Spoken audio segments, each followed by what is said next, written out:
What was your name? I don't think I ever got it. It's Ruben. It's Sorry. a kind of weird name. Say it again, sorry. Ruben. Wait, Rahuten? it's spelled like this. Ruben. Yeah. Is it pronounced Ruben or no? Uh, yeah. Let's just go with that. Okay. Yeah, I know. I know it's I'm Canadian, so I have hard time with foreign names. Okay. Yeah. You can share your screen, right? On Discord? Yeah. Okay, so how I know you're watching. How we are gonna do this is you can warm up if you haven't, and I'm just gonna Oh, watch you I play. played a couple of games with friends Perfect. earlier. Even better. Then we can just jump right into a rank game, okay? And Yeah. I'm just going So, to write some pros and oh, cons. yeah. And yeah, I won't micromanage you.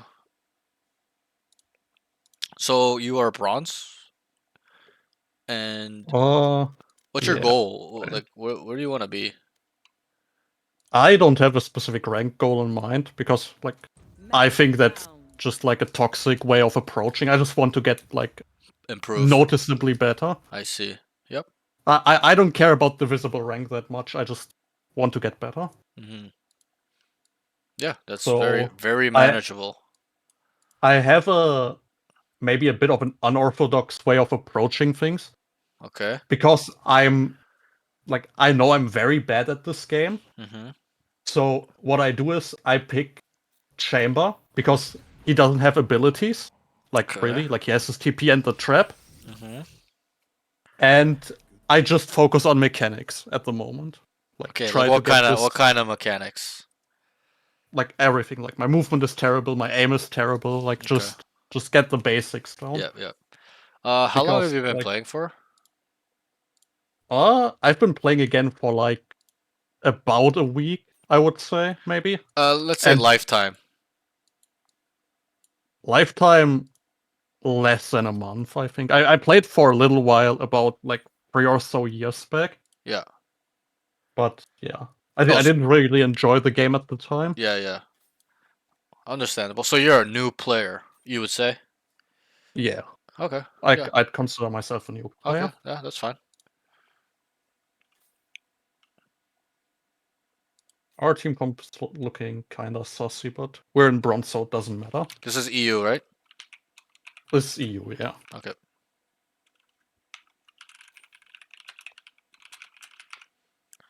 Yeah. Were you watching that whole last session? I watched parts of it, but not Okay. all because Yeah. I It's had to very go out long. walk the dog and stuff. Gotcha. You're in and out. Yeah. No worries. So you what like?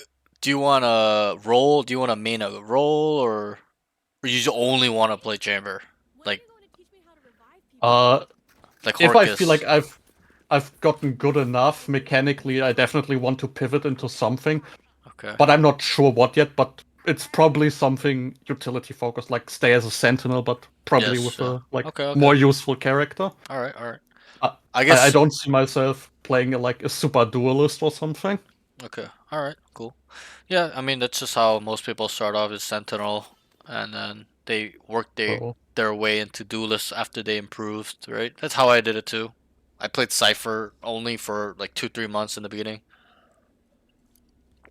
Cipher and so that's Sage of course only. very great. I've played this map a whole of one time, Okay. No so I worries. don't know Again, anything about it. again, don't be nervous. Just play how you're gonna play. Pretend like I'm not here. I'm gonna not talk. Okay. Alright. Okay. We're gonna write cons here, pros here.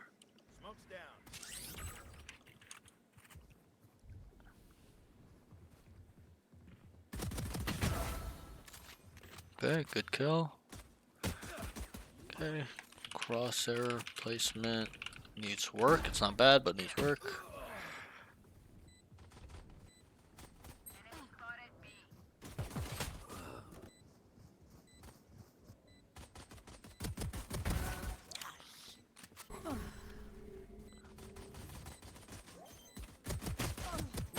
player standing.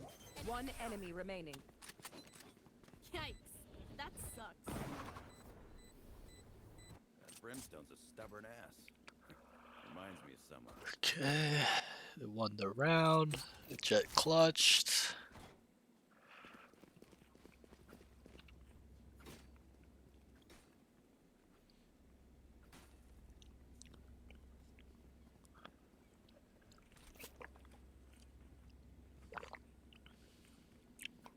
Through the calm, I see. Through the storm, I fight. Right here.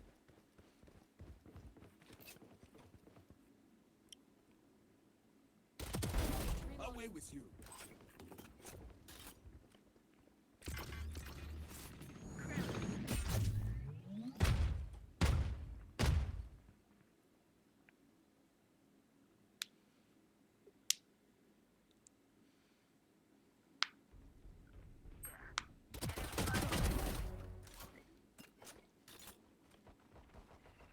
One enemy remaining.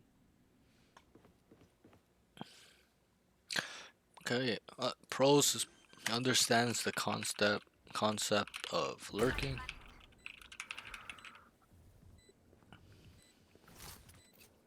Flawless. How did they see? Are games always this quiet in you? I do like. I usually play with friends, so I don't know. I see, I see. Maybe, Yeah, it's maybe, awfully maybe, quiet in this lobby. maybe. Wait, where are the settings? Do I still have voice chat? No, I have it on. Yeah, no, I don't think it's you. It's your team. They're just not talking. It's okay. No, I had usually when I with friends play with friends, I have voice chat Okay. deactivated because like I'm talking with them over Discord and we're just like kind of dicking around. Yeah, yeah.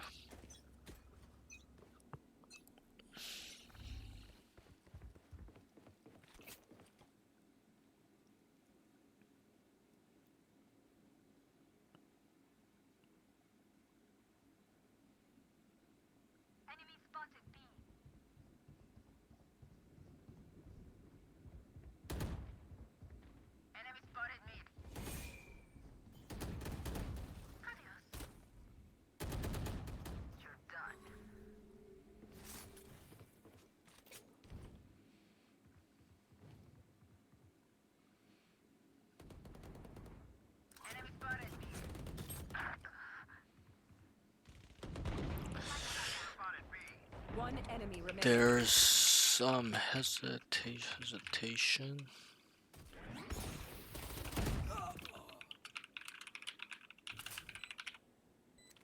For you.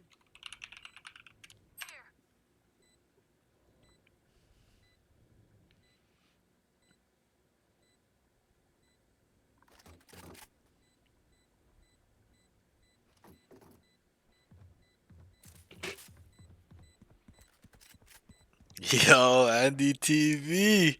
Yo, I'm doing free coaching, bro. Free coaching. You're next after this session, dog. You better be fucking here, bro. I'm doing free coaching right now, bro.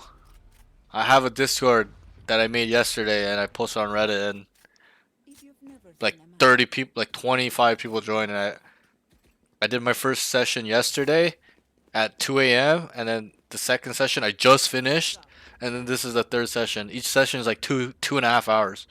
It's fucking crazy. I'm out here yapping my ass off, bro. Like it's like I'm teaching these guys how to play, you know. keep it up. You're next, bro, so I can clip farm you. Parks coaching Andy TV.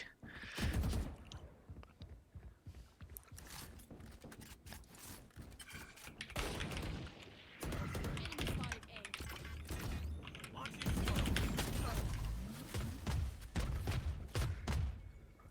Reloading.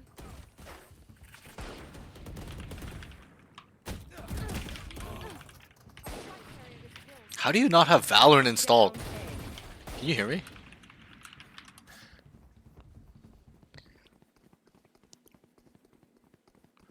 Oh, okay, okay. I thought you just had me muted. That's why you're typing, but like not replying. But how do you not have Valorant installed, bro? Install that shit. What are you doing?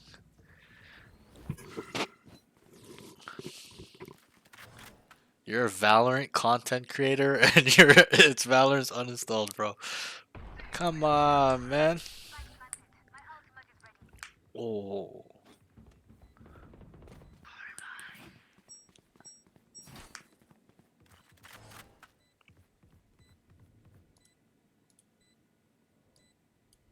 Healing you.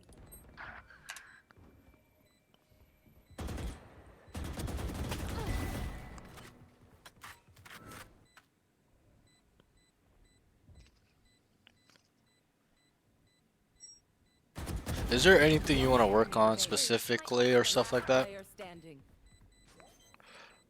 Hmm.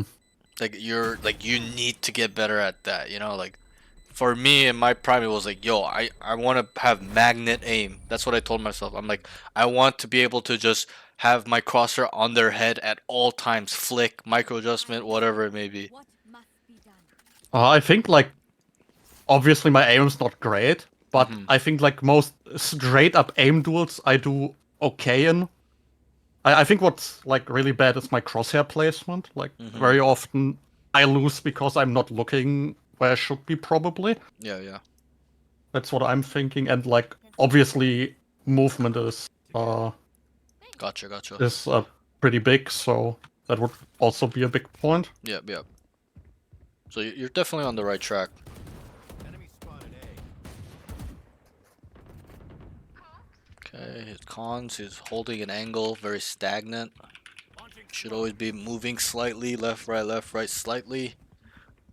Not jiggling, but just so it makes it more unpredictable and harder to hit you when they peak. Okay. 3v2. Okay, yep, again, he's just holding the This one? angle. One It's enemy not remaining. it's not really moving Last around. player standing. You will not kill my ally. Molly.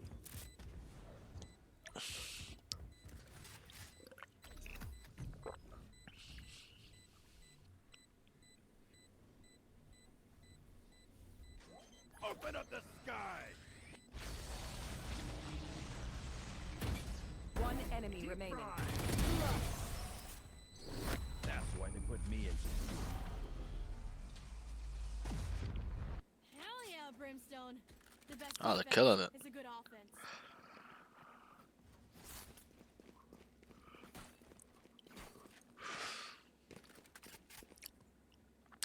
You know, this brings me back to the days when I first got coaching lessons from Camille, the guy on Fiverr. Like everyone knows him. He's like the Radiant coach on Fiverr. I paid like $20 or some shit for like an hour and just going through those same emotions, like him telling me like I need to jiggle better, like my swings are bad and like my positioning, like the game sense, mental aspect, like brings a lot of memories. So here he walks up. His crosser placements Spike down A. it's kind of bad. It's okay. We'll work on it.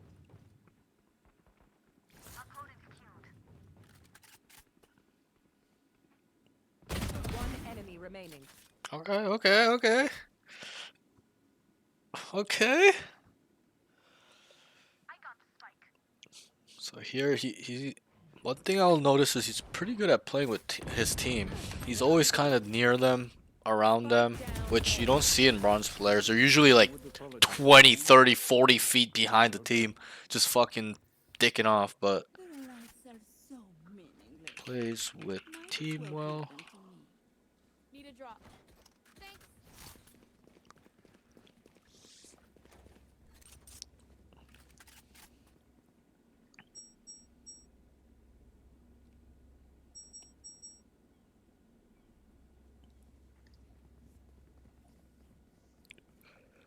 Watch and learn.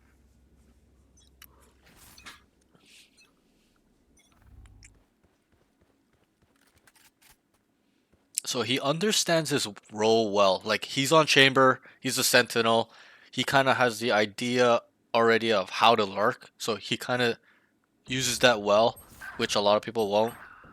They don't even know what the fuck chamber's supposed to do. So like his team's on B. He was holding mid. They died. He came to help. His Reyna's terrible. He's just mid AFK. Still getting kills. I guess like, it's worth it, but it's just a bad play. He should just let Chamber sit there and just entry the site. His team's saying go A.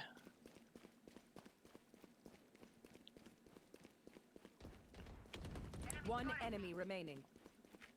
So one bad thing is his comms. His comms are very quiet. He needs to be telling him, yo, let's go A. Come with me. Because in higher elo, people are going to be in unpredictable spots, sitting there waiting for the rotations.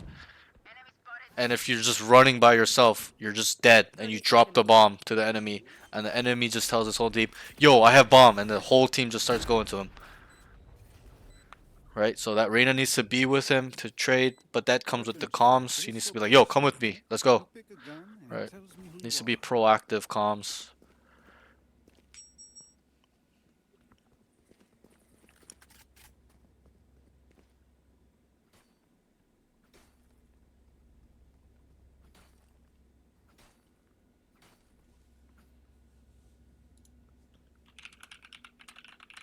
Who will I spot first?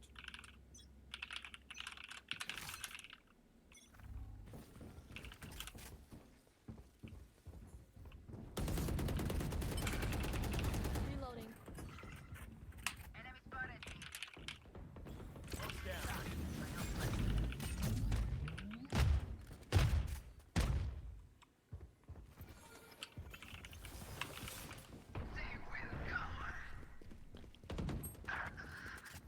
So here, Night night. okay, he's with his team. He knows he was there. Your duty is not over.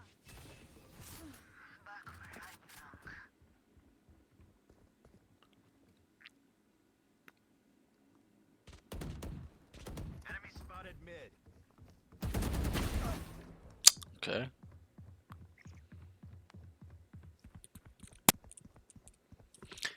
He's much more aware than the other guy.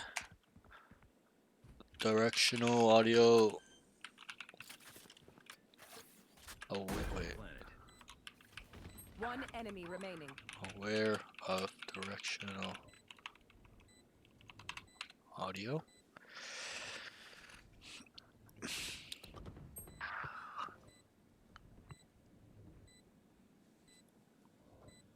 Oh, my jaw.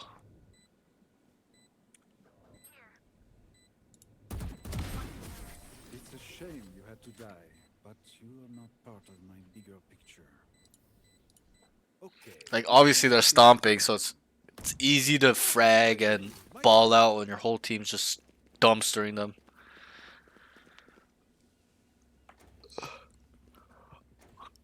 So we really gotta pay attention to this guy's movement and aim. Oh, my jaw is just so fucked. Chamber. I make space. You hold it down. Get out of my way. Enemy spotted mid. For you. Talking to my mom.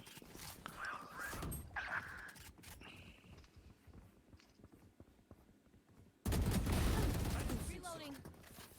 Go ahead. Stand your ground.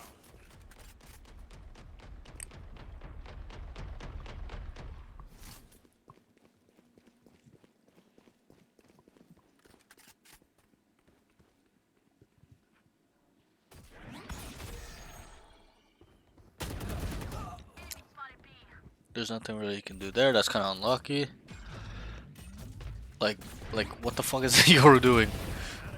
Who just blindly TP's flashes it? Like, unless he kind of knew someone was there, but I mean, Healing you. Blocking sight.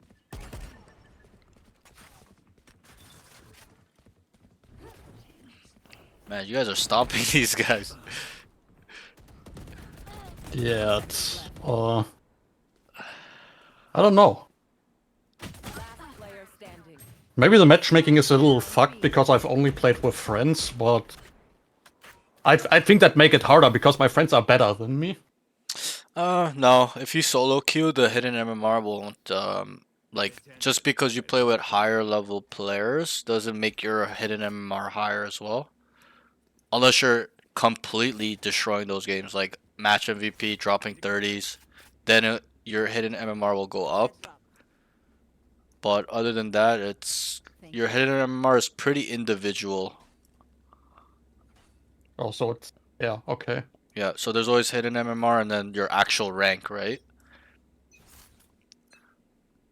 So your rank doesn't really mean much in this game. It's more so your performance in the games. Okay, okay. It's interesting because I played a lot of League, and in League they are like strictly against using personal stats for Yeah. ranking metrics. I personally think the Valorant matchmaking slash rank system is complete trash because what's the point of having two separate ranks, quote unquote, right? You have your paper rank, on paper rank, like your bronze or whatever, but then there's a hidden MMR system that Yeah, changes. It's like, because I felt the effects of it. There are times where I'm like Ascendant 2, Ascendant 3, and my hidden MMR is just much lower, so the average players that I'm getting on my team are just completely trash, you know? And it's just harder to Yes. win games. Like, they're all like diamond level players, right? So, It's the same in League. You also have like this hidden MMR, yeah. but it can be wildly different to your actual And visible rank, I think and everybody hates it too. yeah. I just think that it's not good for the integrity of the competitiveness of the game or the matchmaking. Like, if you're this rank, you're this rank. You play with these type of players, right? Like, I think that's how it should be. It shouldn't be you're down or you're up. Like, you should be in the same bracket, right? Yeah. Which I just find very annoying because I played a lot of Dota 2, a lot of StarCraft, where your rank is your rank, right? Your number, your MMR is your MMR. Like, that's your skill. That's your true skill. But this game is That's it's just ideally complete. that's how it should be, right? Yeah, yeah. But Like Elo, Ri- right? Riot cooked this up, and they are very proud of it. So Well, it was actually one guy. His name is Evermore. He was in charge of the rank system, and he just did a complete shit job, and they fired him. He's not on the Riot I anymore. mean, I know League used to have just the visible rank as a number, Yes, like yes. as your MMR, but Yep. then They like changed over it. 10 years ago they changed it to something similar to what it is now. They do it to counteract smurfing, but it's just retarded. Oh. Okay, he knows.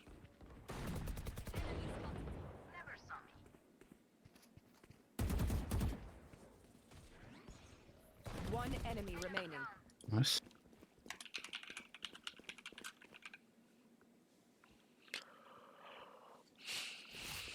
What? Bro, the Sage is confusing the fuck out of me. Yeah, it's all good.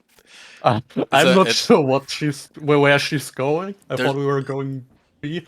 There's another problem in Valorant, and that's the maps. They're just completely trash. Like, whoever made these maps need to get fired.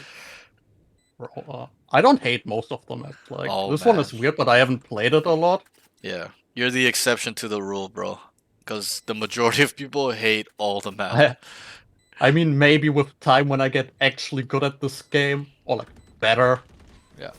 maybe I start to hate them more. You have yeah, and that's the thing. You have to also understand that the higher you go in this in Elo, like the maps play differently. Like a silver lobby is not gonna play this map the same as an immortal lobby will or a radiant lobby, right? Yeah. Like it's completely different, right? So you gotta keep that in mind too. That it just the maps are just terrible. See, that's the great thing about League. There's only one map. Exactly. Yeah. In mobile games, there's just one map. You get to know one map only. Well, I guess technically there's more, but like the main game mode is only one map. Yeah, I mean, yeah. I am tired. Whew. That last session took everything out of me, bro. This Oh my guy, god. whew. Maybe Coach, if I could hit my bullets, that would be a good thing. that's all good. We all whiff. Yeah, definitely his comms are super quiet.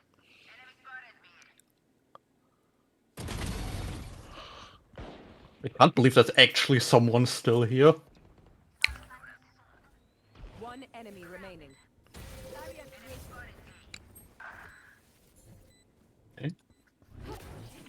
Like, this chat is just giga smurfing. Switching sides. Let us see what they have planned for us this time.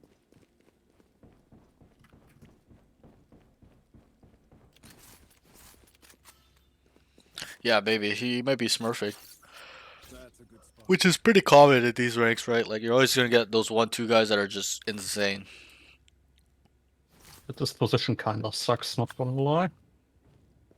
But maybe I can do. Okay, so I can write down that his trip placement needs work.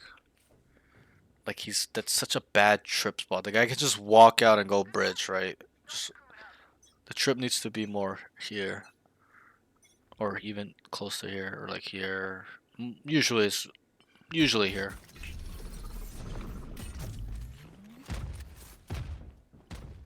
Okay, he's got quick fingers.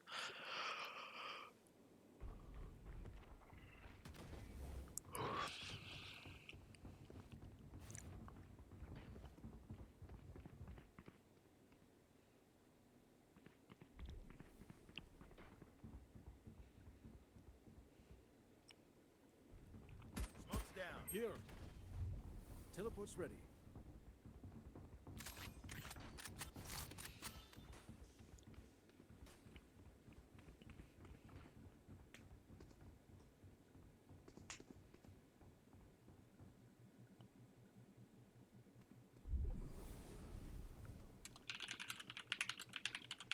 He lacks being proactive. Like here, you obviously know they're not A anymore. Like maybe one guy lurking, but you know the team's not there. They cut noise, right? They're not using utility to execute a site.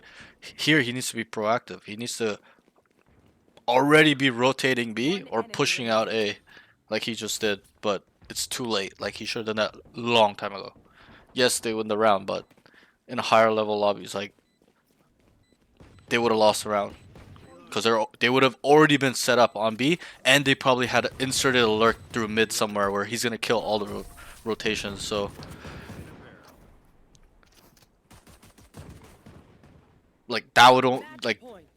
yeah, that would not work in even plat lobbies. Like,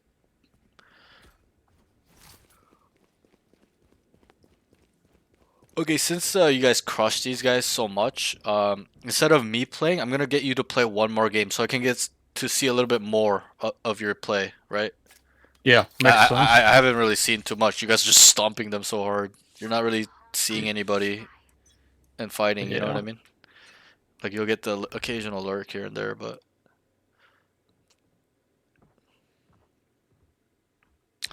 yeah, so another thing is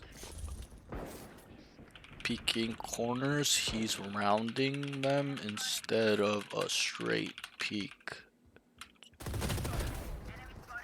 His understanding of lurking is pretty good though. Enemy remaining. Like Oh my god. I need a bigger magazine for real.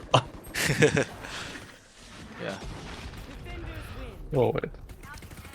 Yeah, I mean overall it wasn't you look pretty alright. You look alright. With a little bit of improvement, we can get you places.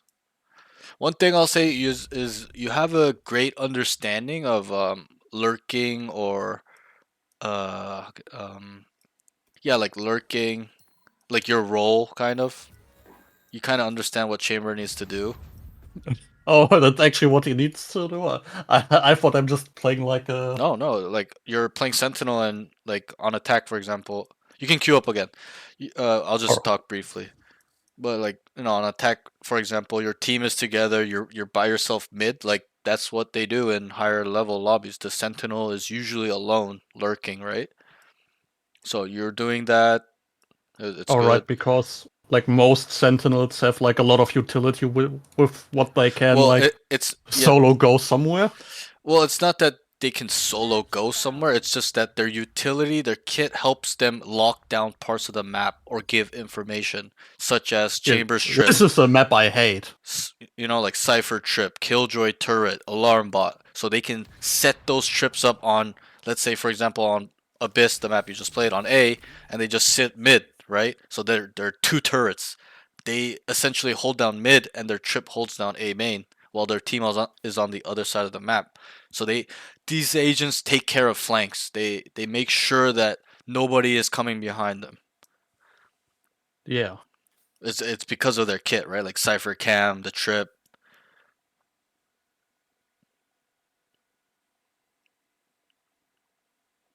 One thing though, I was like I wrote a lot of cons and pros. Obviously, I'll go through with them at the end of this game. But one thing I want you to practice on, like you just said earlier, is crosshair placement. You're looking at the floor a lot, so just try to keep that in mind for this game, okay? Yeah.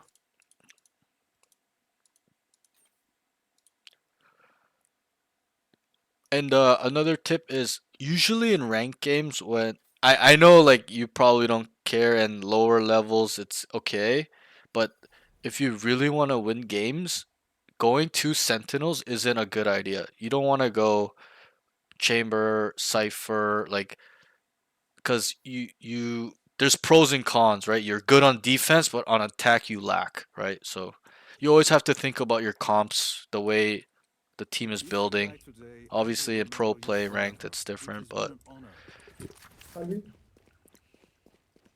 Hello, hello. Yeah. I maybe I'm a bit selfish, but I just don't think like in low elo ranked it really matters. Maybe I'm wrong, but like that's it just probably matters to a degree where the lower level players don't understand, but it's still okay, right? Like everyone's kind of on the same playing field, so it doesn't really matter.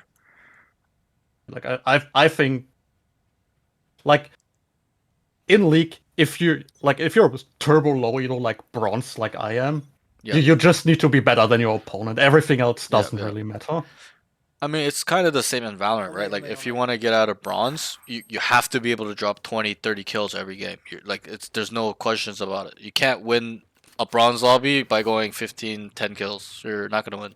You have to be able to solo carry these games. It's the only way to climb. Out of charges. We don't have spike, guys. So I can notice from this map, his gameplay B B is B B B B. his game sense I pressed the fucking wrong is a push to little bit talk weak. button. That's crazy. Picking free.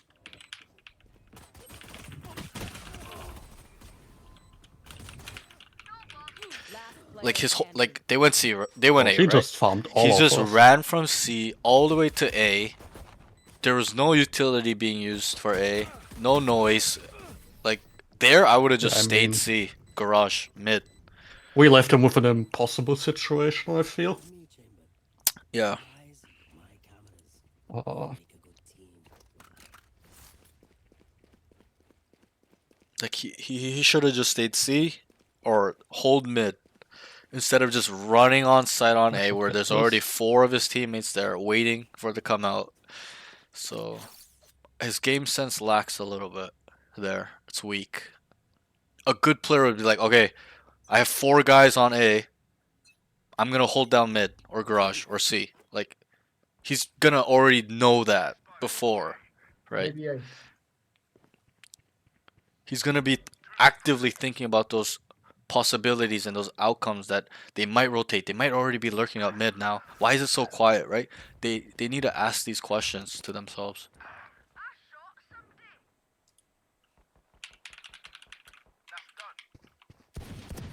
One enemy remaining.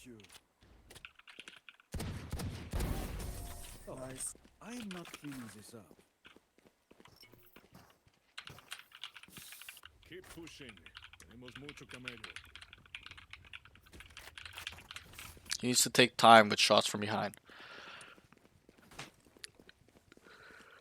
Like there, he just rushed the body shots, but he should just one tap him from behind. It's a good eco though. Not eco, but Let's push them out. I'm so tired. That works.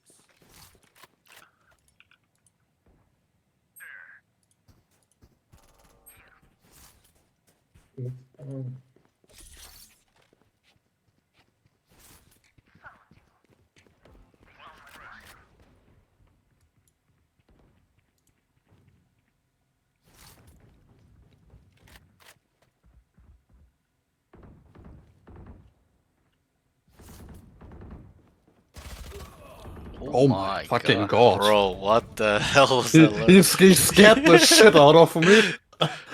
That is insane lurk timing. Bro. Kinda, I wonder where he came from.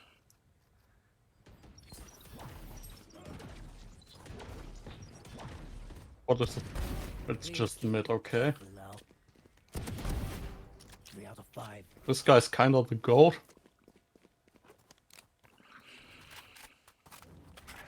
They rotate in B. In B.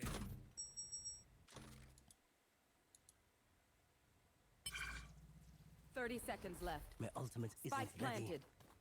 My ultimate isn't ready.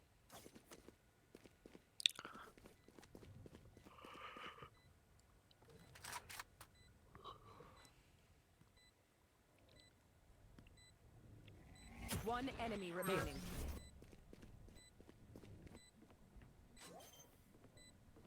Last player standing.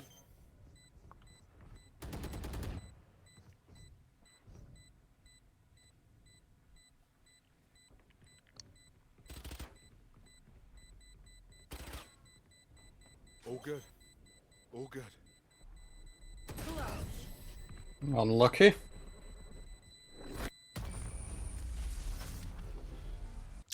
Yeah, that was super unlucky. The Cypher should have cleared backside, but he was looking mid.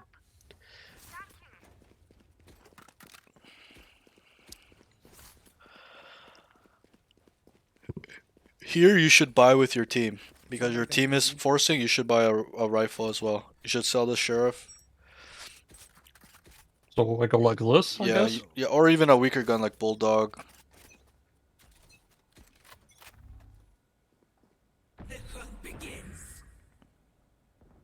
On C. So one thing is he doesn't understanding team economy. Oh, Bro. doesn't. I can't believe he's sitting there. But makes sense, I guess. Yeah, it's kind of a common spot. Yeah. One enemy remaining. I didn't expect it, which is on me. Yeah, it's all good. Someone see. Locating targets.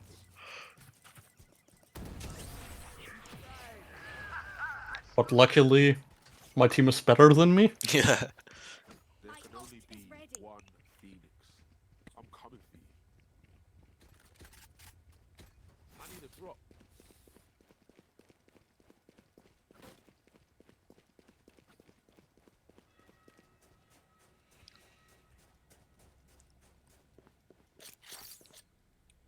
Damn, chat. I'm going crazy right now. I'm just getting sleepy.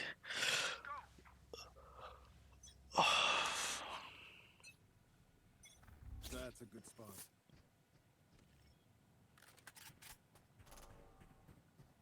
On B. On B.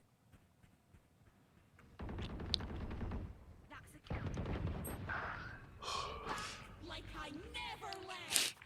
Here it's good. One enemy remaining. Has decent. What should I say? Like Do what you're here to do, and we won't have a problem. Grab a drop.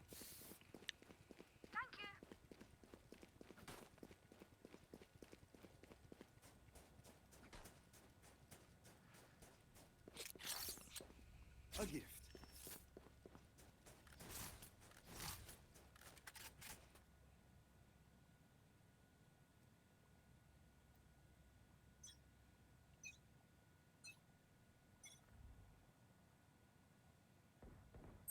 On A, on A, on A. Or they really hate C. Oh yeah. Oh my god!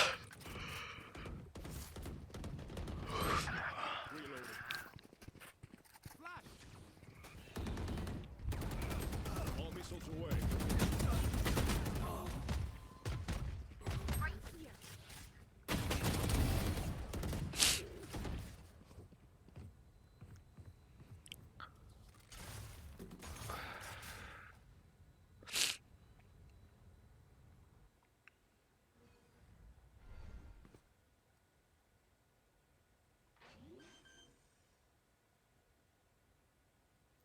Spike planted.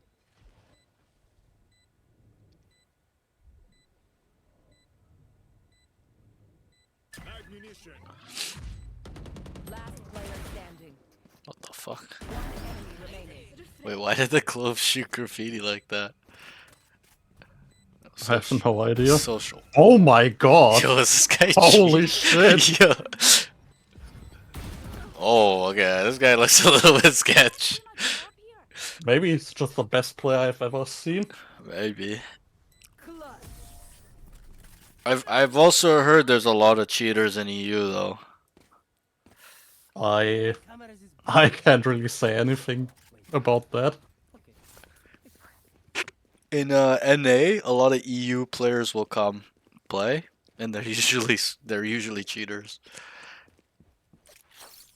That works.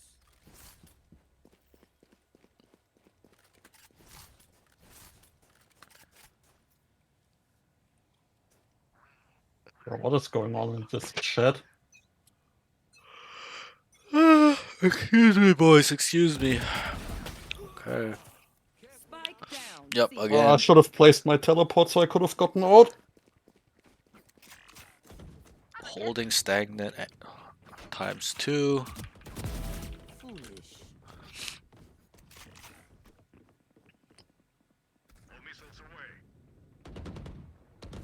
One enemy remaining. Heaven. I'm in window. Grenade is live.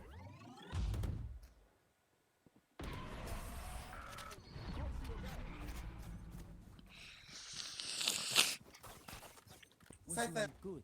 Can I get it, please? Just for fun. Yeah, he needs to work on his comms though.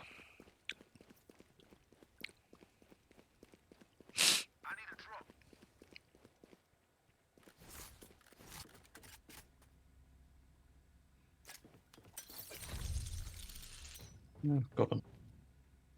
Actually.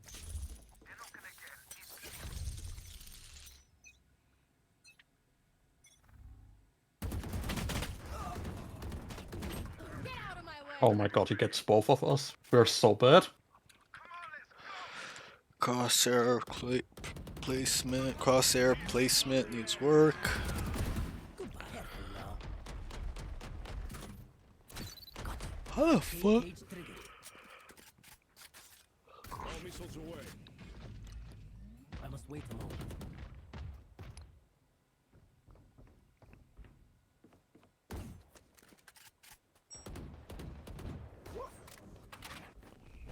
All mid, guys, all mid.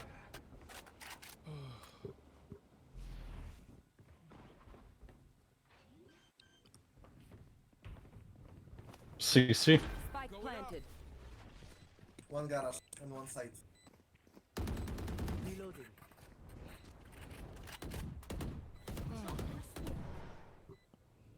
Guys, you can pick, Isn't proactive enough. Last player standing.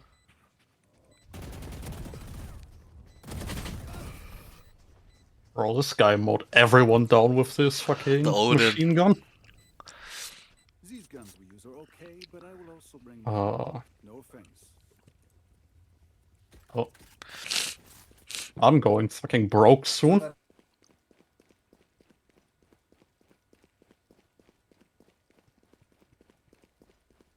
Out of charges. Chamber, can I get your skin, please? That's a good spot. He wants a buy or something. He said, check your. I mean, I have no money. Oh wait. Oh, he wants your skin. I heard something else.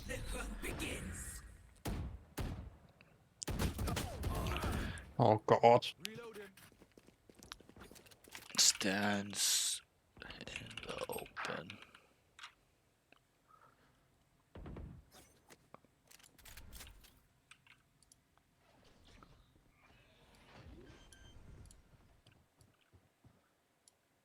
Spike planted. Where is everyone hiding? My ultimate is ready. This is how you know this is bronze. This Clove did the most insane shit 3 rounds ago, and then she did that. Yeah, people are inconsistent. Sometimes as terrible players, we just lock in for one moment. I think I'm the same too sometimes. Out, you finish them. I'm Read DMs when you can. so I'm Peter. fucking Yo, broke. Peter. Yeah, I will. I think I saw your message. I'm just gonna reply after this. Don't worry, brother. I didn't forget about you.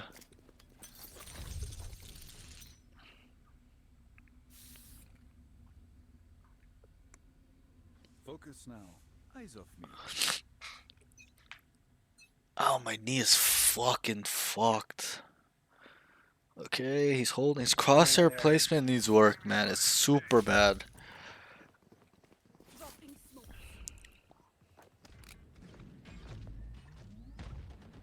One of these. Drone going out.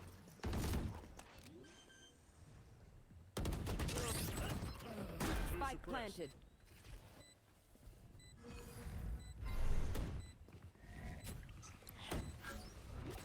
Reloading.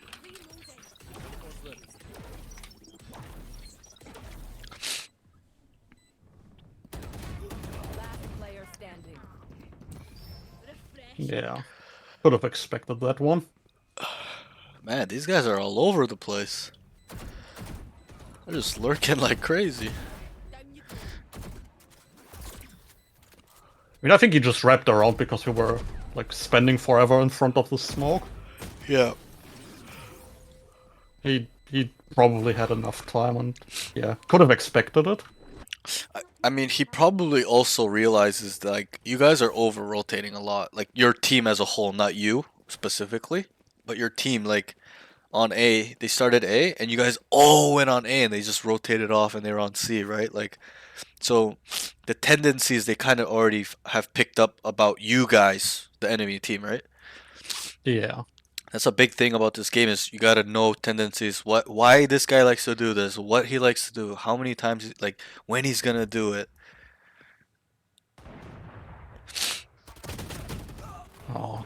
Like, for example, that lurk he did is a very common lurk that, like, even I do. I'll just walk down double doors or up mid, right?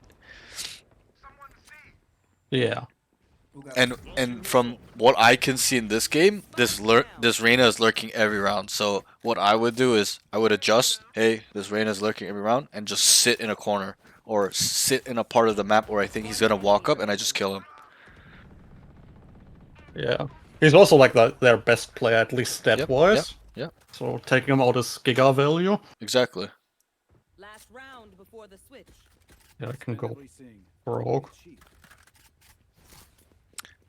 I notice you don't use a headhunter that much. Your pistol, chamber pistol. Yet I'm very on the fence about it because like It's 100 per bullet seems kinda expensive. 100 per bullet. Yeah, here it's 100 per shot. Yeah. But it's very broken.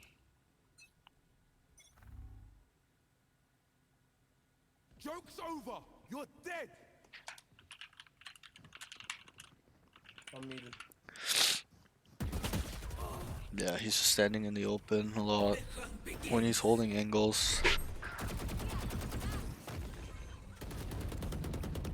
Reloading. Spike planted.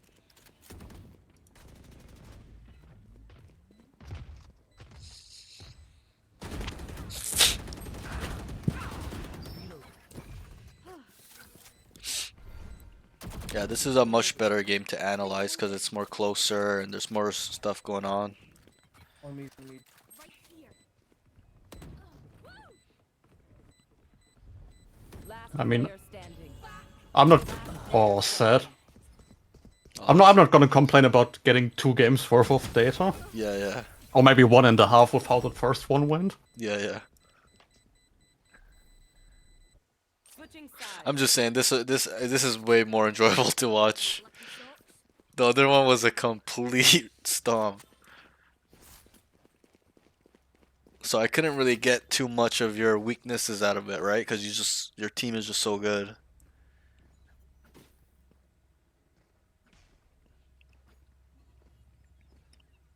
So why wouldn't you buy 5 bullets of Headhunter instead of the Ghost? Because in, Is it in an is it optimistic just world, I'm surviving the round, is and it then I, just I the I get to bullet keep the pistol. that like the bullet count that throws you off? No, it's that like even when I survive, they are gone. That's Hmm. Out of charge. 1 mid.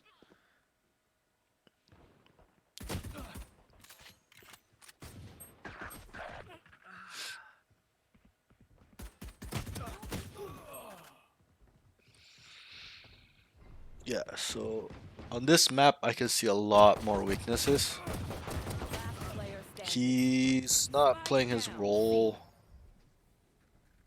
to the best ability. He should most likely trip C side, A side, and just play off his trip or set mid, but he was just wide in the open Hey, window. No true. he's locked in again.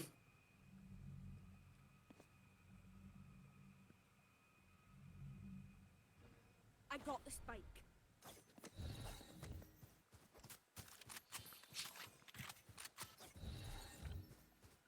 No peeking. Not ready yet. 30 seconds left. Spike planted.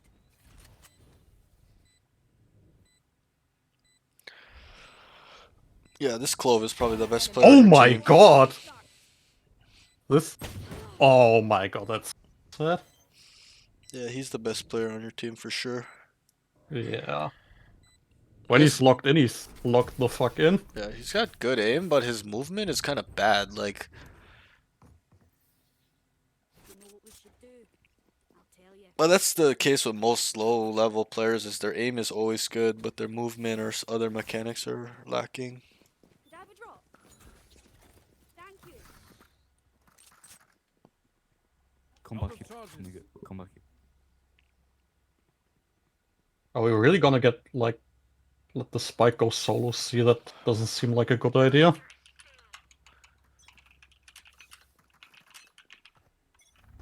Weapon here. Reloading. There. Drone going out.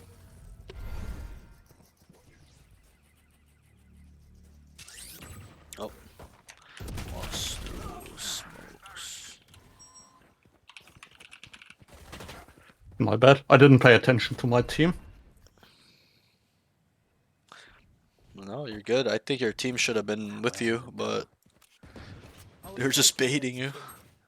Spike down. I mean, like, Last player standing. okay, so this is something I learned relatively early in my league journey. Yep. Even the right decision can be wrong if your team like isn't on board with it. Of course. Them with explosives. Then you go in. So, No la vagina caca. so it's- like, is this region shield ever worth it? It kind of sounds bait. Sorry? The Is regen this shield? like this region Yeah. shield? It kind of Yeah. sounds bait. No, it's strong. It can be strong. Obviously, it's not better than heavy armor, but I mean, yeah. in terms of eco rounds or bonus rounds, it's quite strong. Guys, let's go. Because A, you take Bobby, okay? free 25 damage and it replenishes, right?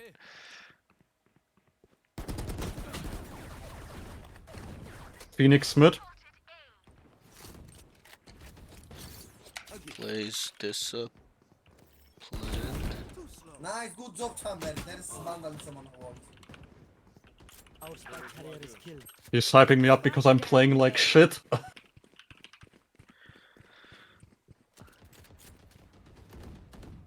Refreshing. My ult is All ready. missiles away.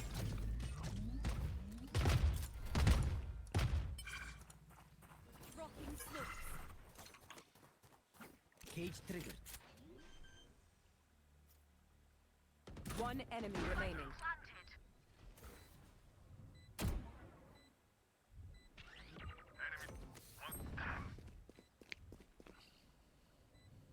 So this like heavy machine gun, is that actually a good weapon or is this like a low elo thing? No. So even in the high levels, there are some players that only use the Odin. It's very annoying to play Oh, against. nice. Good Why job, people Cypher. use it is This because of very the good. rate of fire is super fast and the They think it is more what is it? honorable to Wall sit bang dead penetration is full max.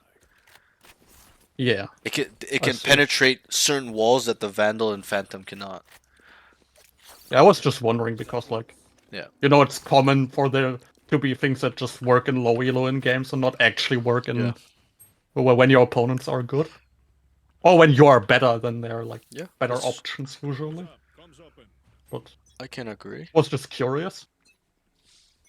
Nope, there are definitely Go Odin back. spammers in my lobbies too. That's quite annoying. But it's much scarier in higher levels because they instantly kill you. They don't take a long time Yeah. because the rate of fire of that gun is just so fast and accurate. Someone mid. Found my wire. One suppressed. Reload. Okay. He's aware of the One minimap. enemy remaining. Good. That's very good. Most people aren't. Nice. Man, my team is so good. Yeah, they're good. You know, I could just outlive them. Nah. I think I just keep this. Better value.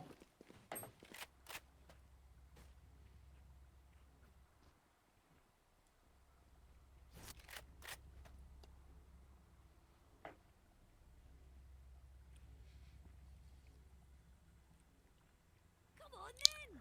Wait, press tab real quick. I just want to see the economy. Okay. Yeah, so here you should be probably buying a Vandal or Phantom. Because you guys are so rich. Dropping Cypher, smoke. Cypher, what are you doing? Free B side, by the way. You can come here.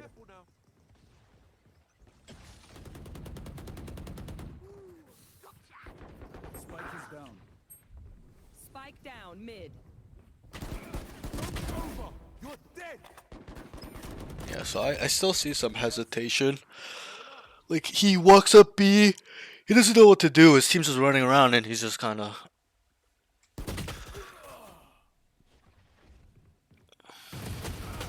Last player Oh my... standing. Wow. She must be so close. The fuck? Wow, he whiffed. You're literally trolling my game, nigga.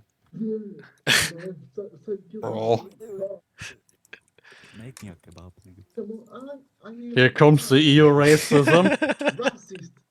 It's okay, it's in NA too. And what?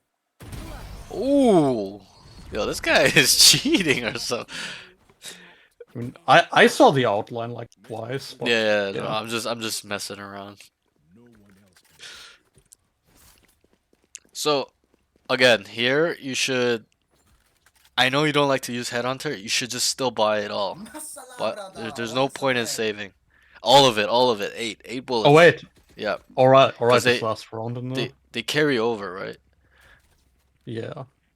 So that's the beauty of it. Even if you load up on them, like you say, oh, you think it's too expensive, 100 a bullet. You know, even if you don't use it, carry over. So make sure it's still loaded because you probably need to start using it.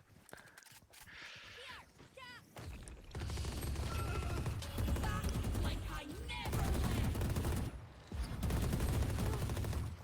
Bro.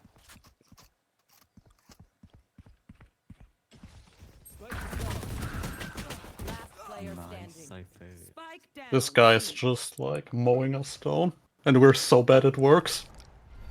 Yeah, he got 2 off the Take right rip. now, Was Pego. kind of You can do crazy. it. I believe in you. Well, I guess just like sitting in chokes like this would be good with a weapon like that, so we should have Yep. probably just left.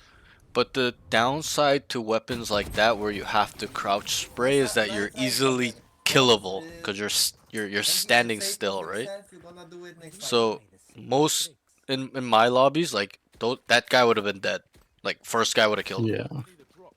Cause good aim, you see the guy crouching, he's instantly dead. You just aim it on his head, he's dead.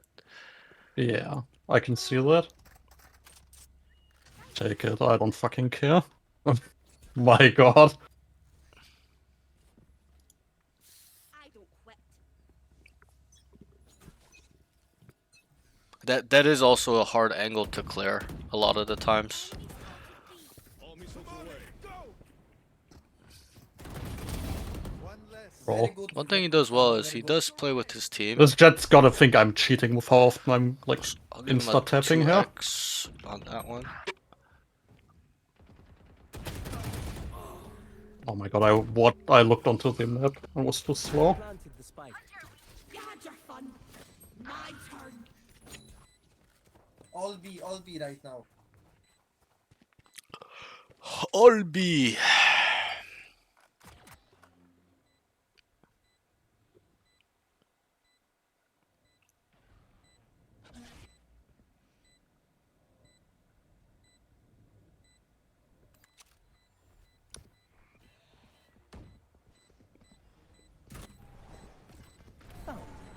Cage triggered.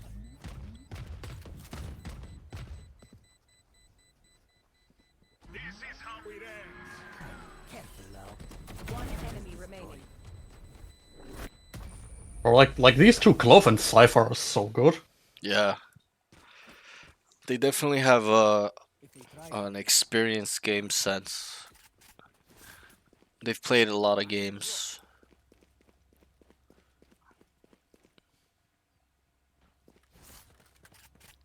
The thing is, a player that can consistently drop 20, 25 in bronze isn't a bronze player, in my opinion, you know? Because they're going to be climbing very fast. Yeah, that makes sense. So they're either Smurfs or they're just actually. I mean, I guess it couldn't be possible where they're hard stuck, but. And bronze, it's kind of like. I don't really see that happening. Maybe in like plat or diamond, but. One suppressed.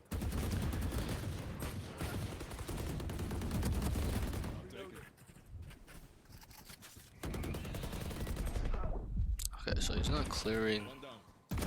Do better. Reloading. they found my wire. Planted the spike. One He's not enemy clearing remaining. side angles. They are so dead. I probably- did not want to do that. It's probably the first time he's used his ult. Nice. Quick break. Nice. Felix, stop trolling. All these guys. Immortality doesn't have Yeah, I love the EU server. It's so funny. I mean, these guys are kind of funny because there's like a little more tame, but EU can get very, very nasty. Yeah. It's understandable, right? It's like a big melting point of so many countries and ethnicities. Yeah. It's not like NA. NA can be toxic too, but it's still like we're all in the same culture, right? Like we kind of all kind of yeah. Okay, so Get out of my way. EU is I'm like gonna look in here and I'm gonna die. That's the plan. I swear I saw someone up there. Yeah.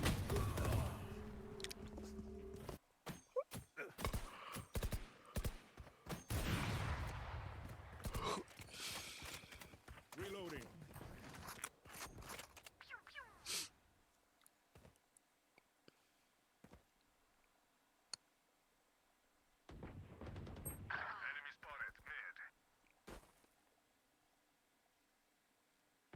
Why does this guy wiggle around so much? Like, probably with a sniper that's counterproductive.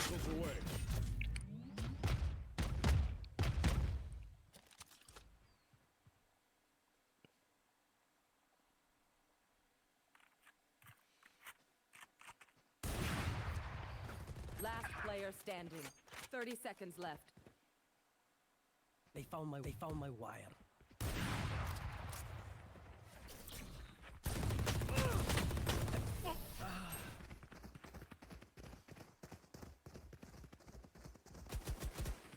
Where will they go this time? Cypher, stop trolling.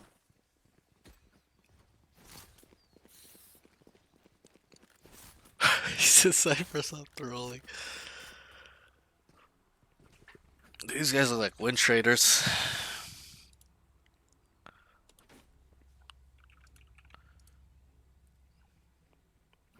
Watch your step.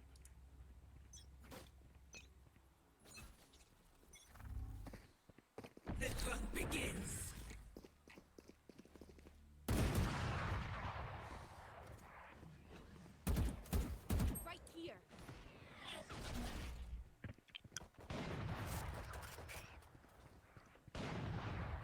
All missiles away.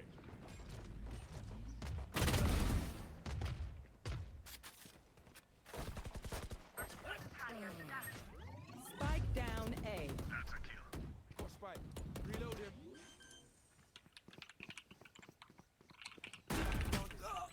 Up, up, up, up.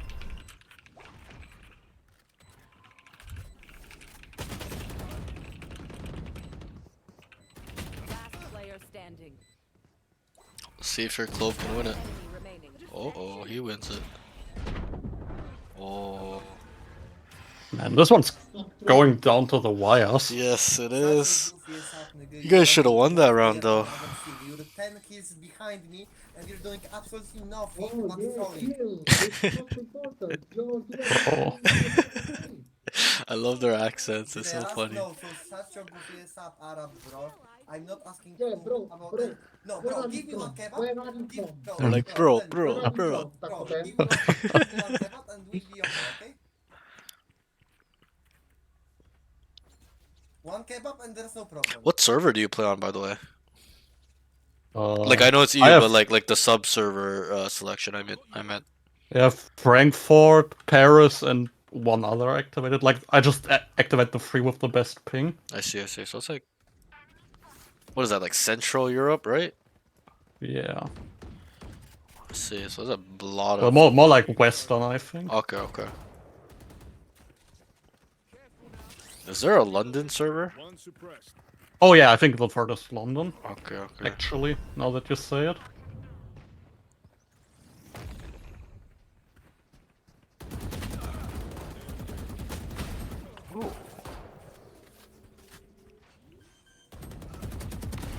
Next. What the fuck? Planted the spike. Where is everyone Like, hiding? if the wind breeze is strong enough, I might just die.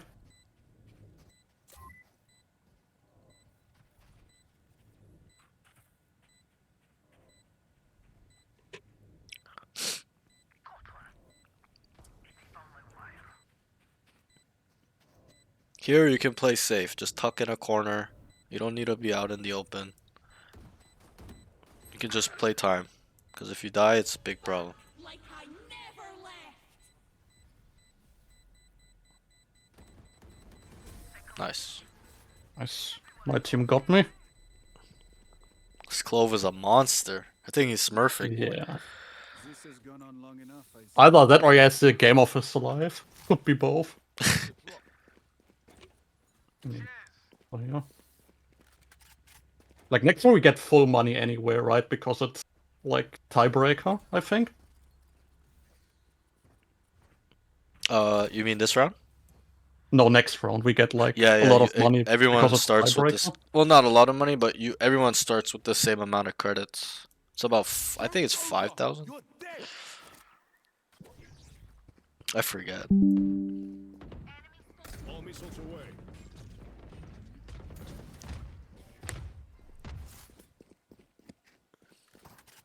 Drone going out.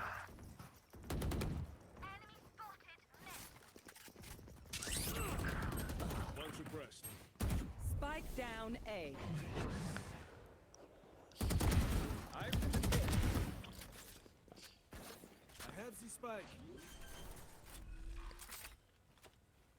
Spike planted. My ult is ready.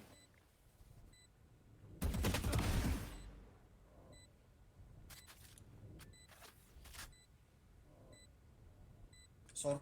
You are powerless.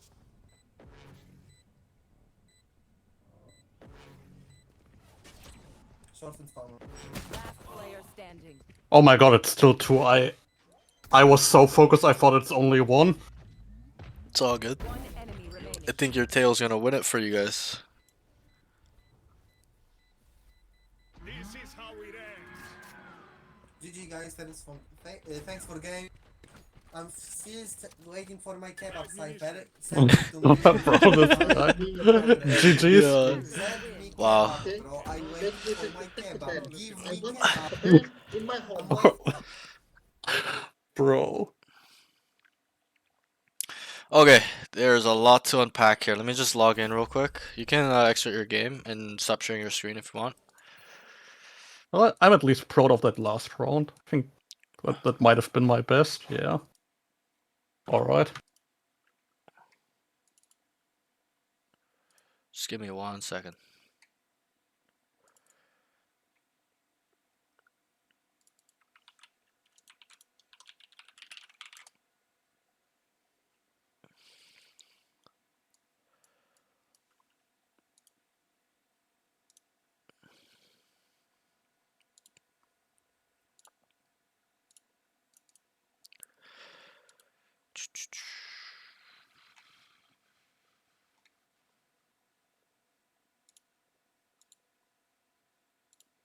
Right. Wait, one Wait, where's sec. the server? Here it is. 1 second. I don't know what the hell's going on. Okay. I gotta see if I have chamber. Just gonna get in a custom game. I'm gonna analyze more your Haven game than the Abyss. There wasn't too much to analyze in the Abyss one. Yeah, I mean, So I'm gonna hop the into it. first one was just matchmaking div. Yeah, it was just a complete stomp. So, and not saying that you're bad or something, but you weren't doing that much. Like there wasn't opportunities for you to do anything at all, really, because your team was just killing everybody. So let me get 1 second here. Let's see. Agents. God.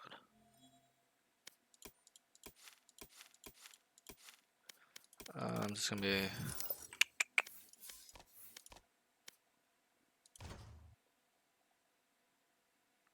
1 sec. I'm gonna log into my main.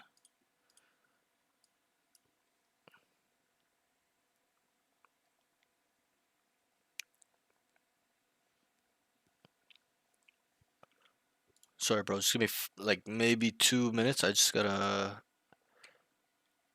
Yeah, no, see don't which worry. account has chamber. I hate this Riot Games thing of not giving you like every character Yeah, when it's you just go in private games. it's just retarded.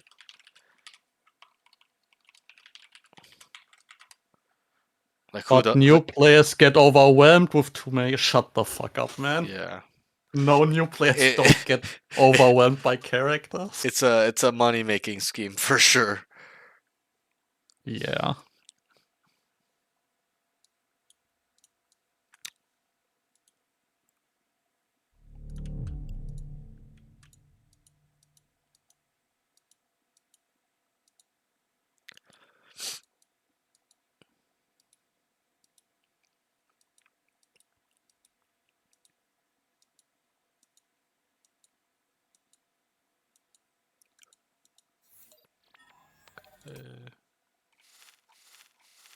Okay, great. I have chamber on this.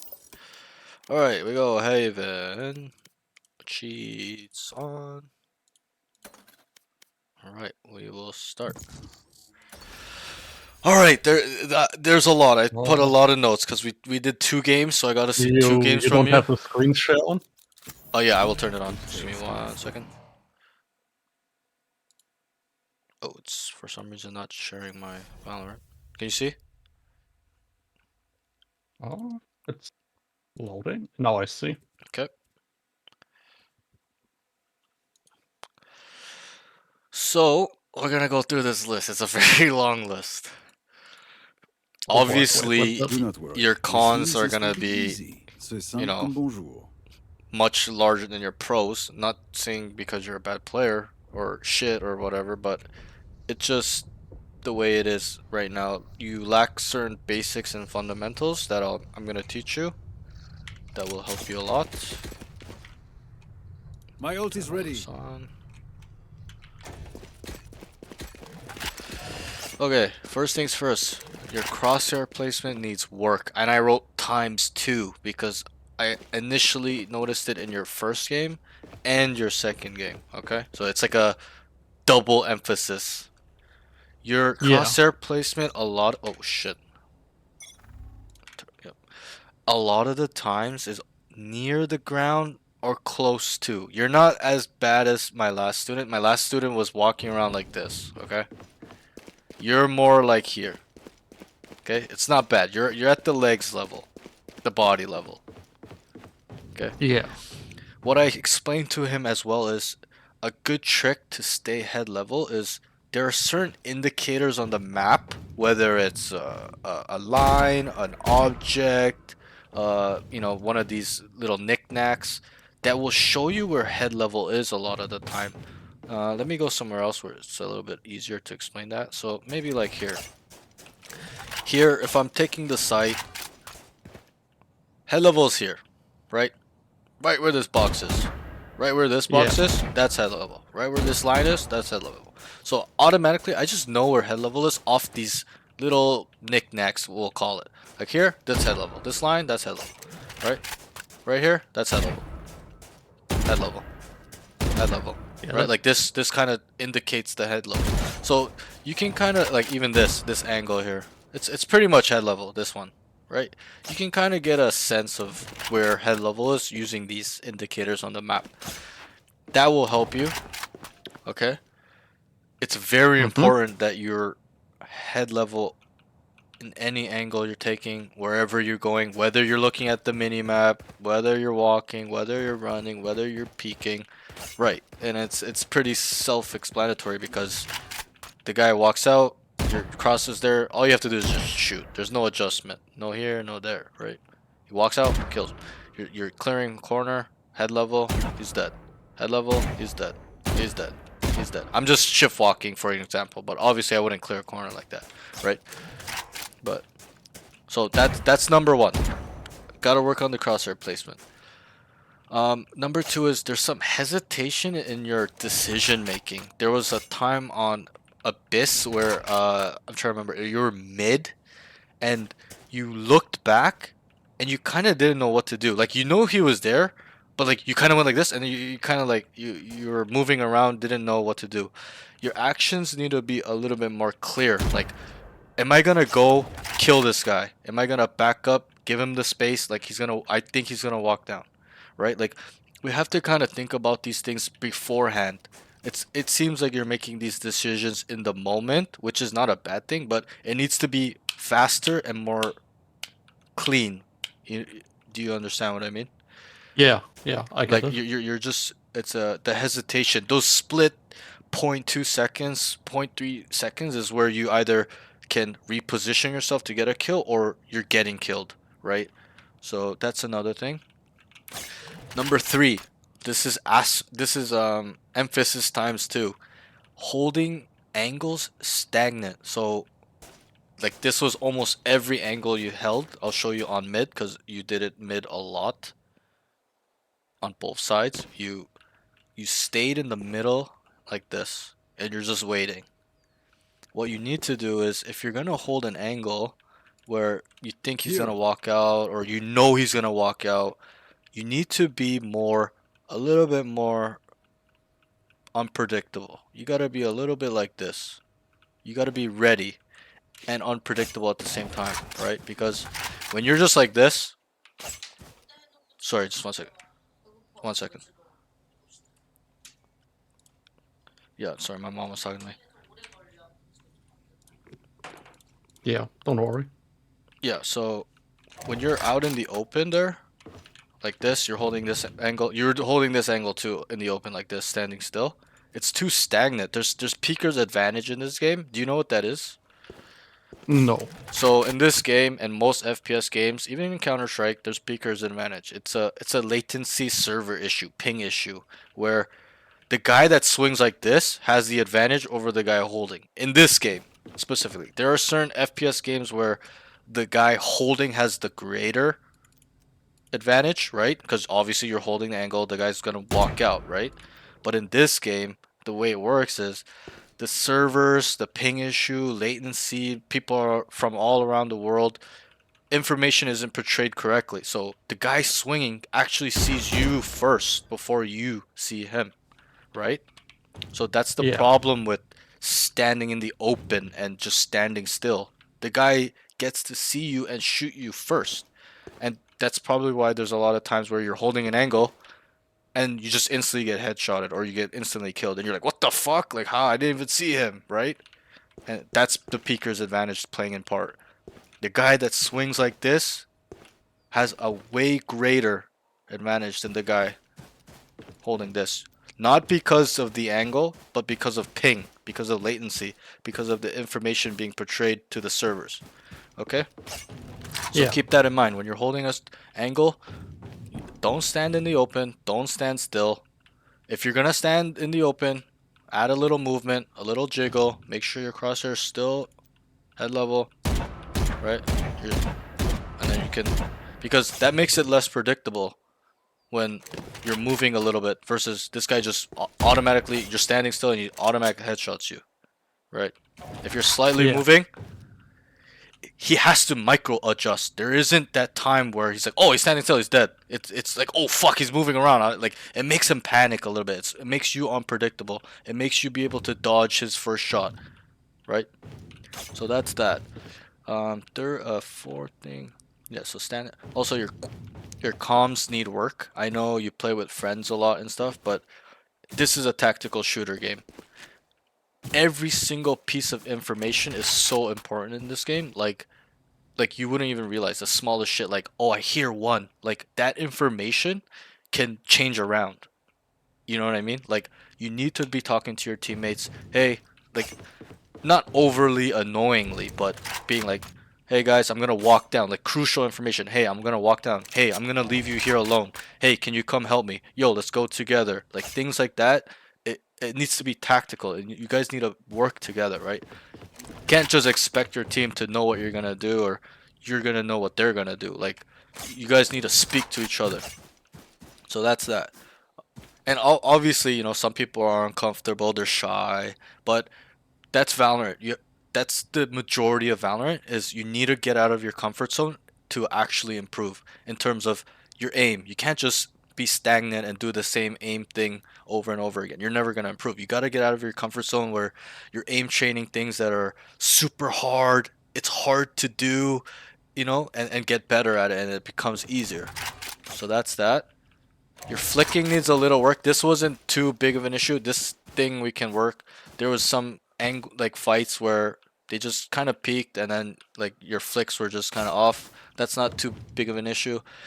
Your trip placement. There was a time on Abyss where even on Haven a little bit in Garage, like your trips, there was a spot where, let's say this is Abyss, right? Yeah. You put the trip here on A, and this whole side, they could literally just walk out. The enemy team could literally just ignore your trip and just walk out like this. That's how your trips were on Abyss on A, right? Your utility is so important in this game. Like, there's so many good spots you can put your utility. You can put it up here. This one's tucked in the corner. The thing with these type of utilities, why they're so good is because they're hard to clear. And sometimes there's risk with clearing these utilities because good players play with their utilities. For example, like a good player might just play here. Like, if you're gonna clear this strip, right? You have to come all the way up here to clear it, right? Or like up here. The guy sitting here can see you. He can see you. He can see you from here. He can see you from here. He can see you from here. Right? You're dead. Right? So that's the beauty of playing with utility. You need to utilize playing with your utility more. obviously you're playing chamber, so you know you're meant to leave this piece of utility on the ground, but that's just an example of how you can play with this utility, okay? A gift. Obviously sometimes that's probably a bad spot, but you're gonna put your trip here, That's Right. a good spot. and you're gonna play off your trip. Okay, so that's that with Yeah. your trip placement. That's just your trip, like your trips. The next thing is you lack being proactive. There was so many rounds where even on Haven and Abyss, you start to see like this. You're holding like this in the open. You see on the mini map they're going A. So you start running. Pretend I'm running to A. There's like let's say I'm over here. Let's say you're mid. You're mid, and you're running A. You you you're seeing 4 of your teammates on A, and you're still going A. You're still going A and stacking it. And then when the noise gets cut, like you guys don't hear anything, right? You're still there. You're still standing here, but we have to realize if there's no utility being thrown, like smokes to take the site, or any noise being taken, you must leave. You must assume that they've left. They've rotated, and there's usually a lurk. Somebody mid, somebody in garage. Because you know why that is? Is because the lurk usually sets up those rotations. The one guy lurking usually can hear the enemy team rotating off sites, so he's like, "Yo, guys, come back, come back, come back," because he knows multiple people are already on A and multiple people are rotating. So the lurker that's here, that's hearing all you guys run off through mid, right? Like he's gonna be sitting here. He can hear you guys. Look, like the sound radar is here. Like I can hear you guys running off. So he's telling his team, "Yo, come back, come back, come back." And there are times they were coming back. So you have to just be thinking a little bit more deep and be proactive. Like, okay, there's 4 guys on A. Yes, they started A, but I'm gonna hold down mid for my team. There's probably gonna be one lurking. I'm gonna sit here, or even garage, or even C. You can just anchor. Do you know what anchoring is? No. Anchoring is staying on the site. It's a term used for one player to. It's usually for the sentinel, but it's usually a player that likes to play on site and wait for them to come, the rotation to come. So let's say example you're on C, right? They started A, right? You see 4A. Yeah. 4 of your teams on A. They cut noise. It's a term you're gonna hear from your teammates in a little bit of a higher elo where they say, "Yo, chamber." They're gonna tell you actively, or you're gonna say it yourself, "Yo, chamber, anchor C." That means you stay C and that's it. You don't move until the bomb is planted. Let's say they started A 4A, your team's 4A. You know, they took the site, your team backed up a little bit, and they planted the bomb. That's when you start rotating. Or even earlier, you're like, okay, they're gonna for sure 100% go A. Or your team is telling you, yo, they're coming in, they're coming in. Like, okay, then you start running, right? So that's what anchoring means. You stay on a part of the map to hold it down from lurks and like fakes and rotations like that. So that's something you need to work on. Like even on Abyss, there's 4 guys on A and you literally still run there. They're on the site. You go, you sit behind them, and everybody's just waiting. It's not a good play because there's always lurks in this game. In this game, lurks flanking is so high. The chances of it are so high because it's a part of the game. The maps are so bad where you need to lurk and create space as an attacking team. You can't just run it down every round or they're just gonna start stacking sites. Okay? Yeah. Another thing is when you go around corners, you're rounding them. You're going like this. Like that. When a guy is holding you like this, you're dead. Okay? When you walk like that. Okay? You gotta peek angles crisp. Boom. Dead. Like slice the pie. It's called slice the pie. Right? You're not gonna clear an angle like this, right? Like a pro's not gonna clear an angle like this. You're literally dead. Right? If a guy's here, Yeah. here, a pro is gonna be more patient, like patient, crosshair placements where the head's gonna be. Boom, boom, boom, right here, one right here, maybe right here, right? Like you're rounding the corners too much. Where when they're holding you and you just come around like this, you're dead. Like you're literally dead. Because in this game, peeking like a jiggle peek or a fast peek is so broken because of just the way the information latency works in this game. This is super fast. Like they can't really see you come out. Some people, if their computer's bad too, right? Their internet's bad. So that's one thing. You're rounding corners too much. You're just going like this a little bit too much. Okay. You need to clear corners like this. Like I'll show you. Like if I was gonna like clear like that, I would shift walk, and then I would assume someone's holding this. I would clear like this. I wouldn't just walk through and clear it like this. Okay. You would, slice the pie, as they say. All right. So that's that.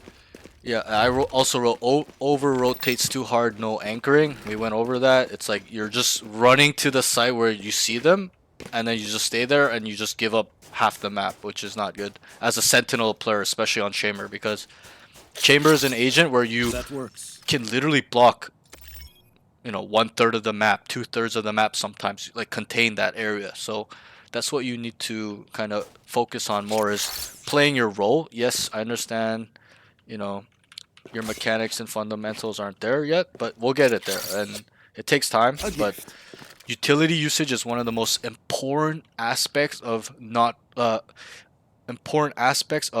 every other role than duelist. Like duelist doesn't need utility usage. Every other role needs utility usage. Like smokes, you need to know how to smoke properly.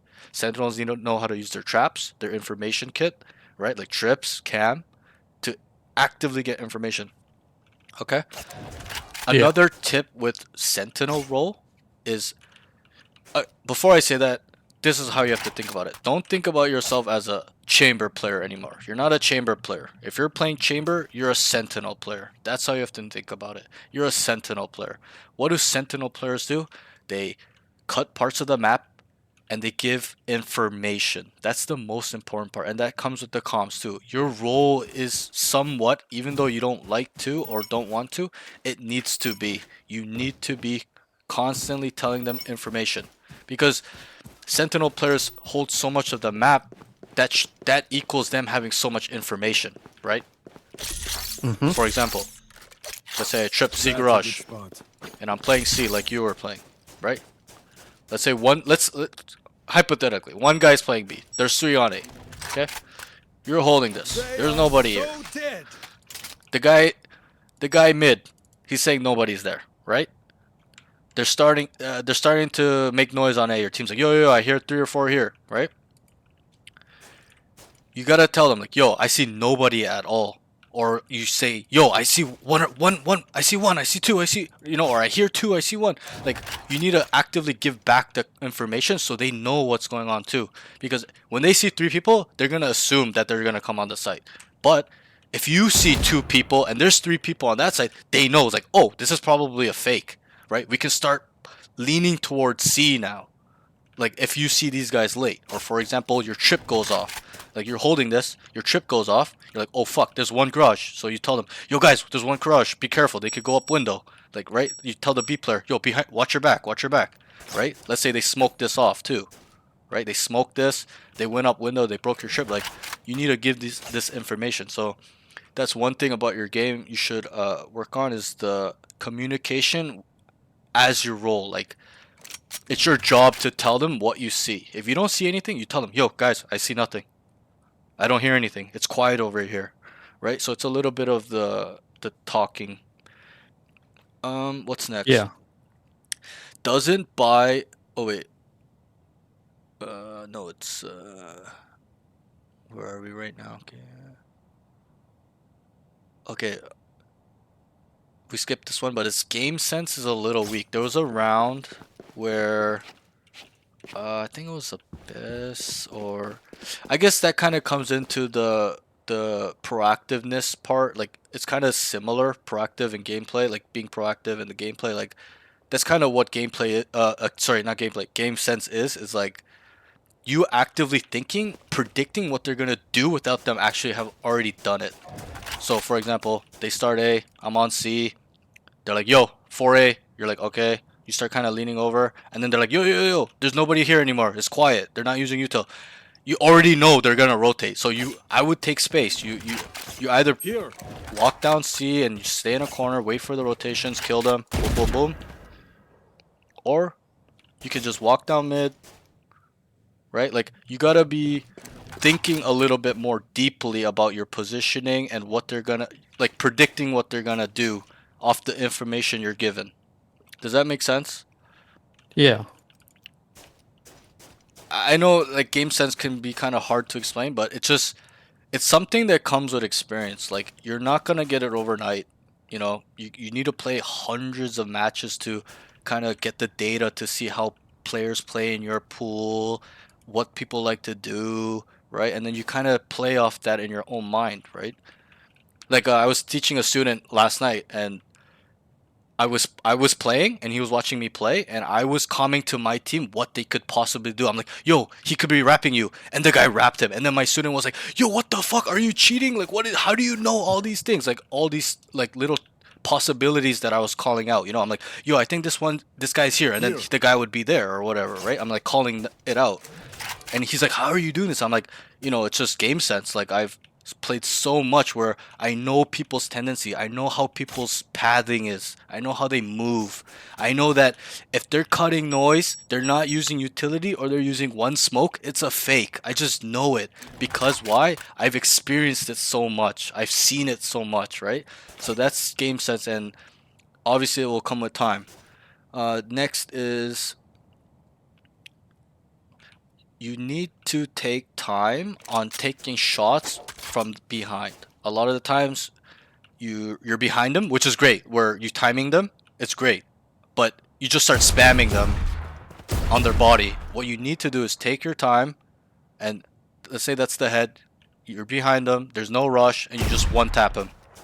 Why? Efficiency. You need to be able to delete people instantly, and it makes your padding more efficient. You one tap this guy and you can move on to the next. If you're fighting this guy for 4 seconds, they're gonna hear you, they're gonna react faster to you. But if you go boom and you're already ready for the second guy, boom, right? So that's that. Second one, the next thing is you need to understand team economy. There was that one round where I told you, yo, you need to buy with your team, right? This is crucial. You can't be saving when your team's buying rifles. You can't be buying rifles when your team is saving. There needs to be some team synergy there with the economy. Okay? The next Yeah. one is you don't clear corners at all. Like, you just kind of looking at the map. I know you're looking at the mini-map and you're rotating, but you're not actively clearing your corners. Yes, your team's telling you, yeah, they're all A, but still, you need to clear your corners on your way there. You never know where people are, because unless they tell you, yo, there's 5 here, and if there's not 5 there, then that's your team's fault for not telling you that there was only 4 or 3, right? And I've made that mistake too, where I'm like, yo, I hear 4, I hear 5, yo, they're all here, and then one guy's lurking, he kills my team, and my team starts freaking out at me, right? So that comes with communication, but you need to clear your corners on the way. Like, let's say it's A to C. They're calling you over. Let's say B is open. You automatically have, like, no one's playing B. There's 3 here, 1 in garage, okay? You're alone on A with a trip, let's say. And they're saying, yo, they're coming in, they're coming in. You automatically have to assume there's somebody mid, even if there isn't, because that's just how the game is, the meta. Everyone lurks. There's always going to be someone lurking. People love to lurk. It's easy way to get kills. So you have to automatically assume that. If you don't want to clear your corners, you can just be like, you know what, fuck that, I'm not gonna go mid. The risk of somebody being there and killing me is very high. So I can just take the easy route where I don't have to clear corners. But there are times where you cannot do that. There are times where they're going B, and you have to clear every single corner because you're the first one to take contact. Or if you don't, that guy's gonna kill 3 of your team because you come out first, he trigger disciplines you, and then he kills the guys behind you and then kills you, right? So you need to clear your corners. Even if it's an area where you don't think he's gonna be, you gotta clear your corners every single time. Every single corner. Because me personally, I don't like getting shot in the back. And I'm sure you don't like getting shot in the back of the head too. It's very Not a scary. particularly big fan. Yeah, it makes, it's not a good feeling, trust me. Right? So make sure you're always clearing your corners. When you're like Like even here, this is such a simple spot that nobody clears, but people still play. Like people are always like this, and people will just literally just shift walk like this because like nah, no one's gonna play there. No, that's wrong. Wrong way of thinking. You gotta be like, yo, one could be there. It's a common angle, right? You just clear it, and especially here too, bro. So many people play here. You know how many people I've seen just run out swinging like this. And then this guy just kills 3 people and wins like a 2v5. Like, you gotta just be vigilant. Boom. Right? Especially this corner too. It's a lot. Same. Okay, next thing is... you don't buy full utility. We talked about this a little bit. I don't care if you don't want to use the piece of utility or it's too expensive or whatnot. But when you're on a full buy... Like you have 4,500 credits, 3,900 credits, 5,000 credits, or you guys are super rich, everyone has 8,000 credits, you need to buy your whole load. I don't care if you don't use this gun, you need to buy it. Because there's going to be a time you do use it. Whether you panic or you want to try it out, you're going to use it. Okay, so you need to use your utility. Also, you don't use your TP enough. This is one of the most broken skills in the game. You can be here, kill somebody, TP off, and get out. Like, this is like Reina Dismiss. But I would say it's better, because it automatically teleports you from here to here in less than a second, right? And this piece of utility is so important because you can play off angles. You become a duelist in a way. You can hold really fucked up spots where they don't expect you. Nobody expects you to be here. People swing this angle like this. Nobody swings this angle like this, bro, right? They're gonna look like this or they're gonna look there. So when they pre-fire, like pre-aim jiggle or pre-fire peek, they're just dead because you see them first. This angle, the way that the line is, you see their arm and their shoulder first that comes out. You can do this on any single site. I'm too far. Like, you can even I'm too far. I've seen I'm some too far. crazy. Oh, did I take it back? That's not ready. I've seen some crazy angles, like this is not a crazy angle, but I've seen some crazy chamber angles, like even up here. Right? They'll use it to get up, and then they'll take it back. They'll bring it down. All right? They'll put it like somewhere over there, like Link. Even Link is good. That's not ready. And they'll just be up here and they'll kill you. Just TP off, and then boom. Right? Like the positioning of this utility is so fucking strong. You can be on any off angle. So that's one thing you need to do a little bit better is buy your utility and use it accordingly. Because if you're not using this piece of utility, what's the point of playing chamber? It's half his kit, right? Yeah. It's like not using his trip. Why would you play Cypher and not use double his trips? Imagine playing Cypher and only using his smokes. Like people will laugh at you, and it's just silly, right? A gift. So that's something you have to kind of think about. It's uncomfortable, yes. Pressing the extra buttons to get the utility out, it's scary. Sometimes it's uncomfortable, but you get better at it. It becomes a habit. It becomes second nature. Even with me, the first year, my utility usage was probably very bad, but you know, even when I played New Agents, I'm like, yo, it's so scary to play the utility. Like, I don't want to pull it out. It takes so long, you know, right? You get this bias, but you gotta work through that. You gotta get out your comfort zone a little bit. Next thing is, I think as a Sentinel player, this is something you need to understand is, since Sentinel players are doing more of the anchoring, the lurking, holding down, you know, mid or one part of the map, you need to be IGLing more because you're going to be looking more at your minimap, right? This is something I noticed you do well, is you're actually looking at the minimap. I can tell you're looking at the minimap. You're getting information from the minimap, right? So Well, I try, but it, yes, yeah, but kinda hard I at the can moment. tell just off how you play, you're getting your information off the minimap. I can tell. There's players that cannot get any information off the minimap, but me just watching you play, I can see that you're actively looking. Like there'll be times where they're showing on your minimap and you just start rotating. Like no one told you to rotate, but you're rotating because you see them on the minimap, right? So Yeah. I blame League for that because like you No, play but League basically no. only looking at the minimap. No, you shouldn't blame League. You should thank League. Why? I'm a Dota 2 player.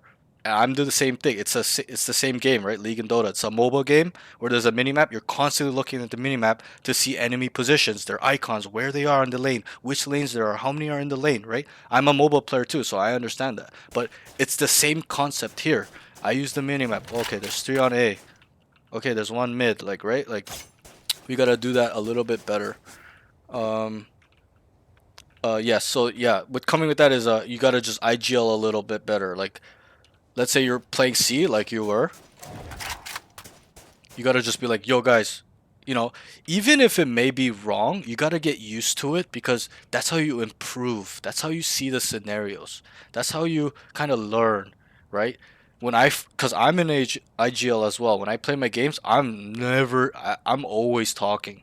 Every single piece of information, I'm telling them, yo guys, they could be this, they could do this, guys, let's group up here, guys, let's rotate, like when we're attacking, stuff like that. So you got to be the in-game leader. You got to take charge. You got to direct your team to victory. That's your job as a sentinel most of the time. Obviously, not all the time. There are certain IGLs that are smokes players, duelist players, whatever it may be. But in the meta that Valorant is, it's usually a sentinel player or a controller, like a smokes player. Next thing is, okay, I might have to show you this in the range. Not really clearing. Okay, another thing is you're not clearing site entry angles well. When you're entering a site, you're kind of just walking through the motion, like kind of looking for them. You need to be actively clearing all the angles that they can be. So how I would clear this angle, like, you know, starting from On here. my mark. When let's say your team is behind you, you're going up as a team. You guys would pre-fire this. Somebody would Here. hold this back site because people love to swing, and everyone's walking up. You'd hold here, clear this. So because Here. this is a very common angle in the mid to high level elos. People love to be here, right? People love to be here. People love to be here. People love to be here. This is such a common angle when people stack C here as well, right?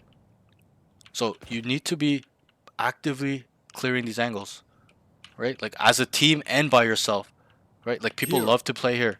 Like you get up to here, let's say everything's clear. Like you gotta start clearing back side, right? Because people love playing here because they know people are dumb. People just start running out once they cleared this first section. They're like, oh, site's clear. People start running out, and that's why people love playing in these angles where they can just kill you because you're running out. Because people don't know how to clear angles properly. So that's something you need to work on, is making sure backside is always clear before you progress into the third section, which is spawn. Okay? Think about it on a 3-level tier. First section, the very fucked up angles that you need to clear. Here, here, and then we work to the second section, which is backside section. So you'll be clearing this, making sure no one's here, and then you make your way towards spawn if you were scaling the site. Right? I can even show you on A. Or even B. B is obviously hard. There's 2 corners you gotta... Right? Like A. Like when you clear A. Like, you know, A long is not an easy angle when you're first coming down, because people love playing here. They're gonna be holding you 1-tap angle, 1-tap angle right here, right? You can't just slow walk out of this. That's why a lot of people will smoke this off with a cipher cage, jet smoke, because that way you could just start running down short and they can't kill you. But if it's not smoked, you can't just run like this. You're dead. You gotta clear it like this, right? And then you gotta make sure they're not on an off angle, right? And then you slowly walk up, and then you gotta make sure you gotta clear this corner. People love playing here, right? You gotta watch heaven. Let's say it's smoke. You're like, okay, great. And then you gotta clear this angle, so you clear it. You clear this angle, graffiti, and then you start clearing short. Let's say your team start clearing short. You're like, okay, good. We gotta clear backside because people love playing here. This is such a spot that everyone plays because they don't want to give up the site. And this is something I do too. Especially when there's 5 people rushing A, I'm just like, I'm gonna fucking kill 2 people. I just know I'm good for it, right? Even if it doesn't work out, I just know that it's such a good spot. It's such a hard angle to clear because you come like this, and then the guy If he hears you and let's say your team's not coming up short, it's all long, the guy's just gonna go like this and just come around or kill your team coming behind. And his team's already gonna be flooding out, killing this guy. There's gonna be a guy heaven, right? Like, and if your team is not coming out short, there is 100% somebody in short. Somebody usually here, like here, or there, right? So this is something you gotta work on and kind of think about. The next thing is your shift walking through site takes, whether it's entering the site or retaking the site as defense and entering as attack.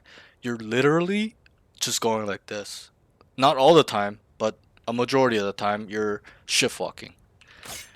When the enemy team is on the site, fully planted, util down, smokes, and your team is ready to take the site, there's no point in shift walking anymore. They know you guys are ready to come in. They're already ready for you, whether you're shift walking or not. They don't give a fuck. So you need to be ready to full sprint out, clear the angles, clear the hard angles, right? Graffiti, right? Someone's watching long, make sure no one's default, and then you start retaking the thing together. It needs to be explosive. Too many passive players on retake where they're just like, oh my god, I'm scared they're gonna kill me, but you're gonna die regardless. You might as well swing out fast for your team so they can come behind you or whatever, you come behind them, right? And you guys trade together and kill them. The next thing is you definitely need better callouts, knowledge of the map callouts. There was a round where you died from heaven and you're like, above, above! Like, what does that mean? Does that mean above here, above here? Because in my lobbies, in the higher level lobbies, when people say above, it usually means like here, up here, like here, you know? Like, this is called heaven, right? You just tell them, guys, it's heaven. There's one heaven. They automatically assume, they automatically know there's a guy there, right? So that's something you need to also work on, study. It's hard. There's a lot of callouts. There's a lot of slang callouts, like callouts that you might not know, right? That are written on here, like this. There's no callout, but this people call this plat, right? This is logs. There's no callout there, but that's logs, right? This is mid window. Cubby is straightforward spawn, right? Garden, lobby, sewer, right? Like, you gotta know all these callouts in and out, where when one guy says something, you automatically know where it is in your brain without even looking at the map. He's like, yo, he's on C plat. I'm like, okay. I should just start running. I just know. Let's say he's like, last guy on C plat. I just start running. I just know where it is, right? It's like, yo, one garage. I'm like, yo, boom, right? So that's something we gotta work on. There's some pros. You understand the concept of lurking decently, not well, but good enough. Your ability to timing people are there, like, which is a good thing, in my opinion, because that's something I kind of had too. Learning this role is you're able to get behind people where they don't know you're behind them, and like there was that one time I think it was on Abyss or I think right here on Haven where you kind of like walked out and the guy didn't know you're behind him, and then you just like start spamming him, right? In those scenarios, you just got to be more calm and patient, read the map, make sure there's no one behind the guy too, because in the higher levels, if a one guy walks down, right, you're not just gonna go like this, okay? You're gonna look, even though he's walking up, you're not gonna walk behind him like this, okay? The good players do this. He's walking up, right? He's looking for other people that are behind him walking up too, just in case he doesn't get shot in the back, right? These things will make your lurking even better.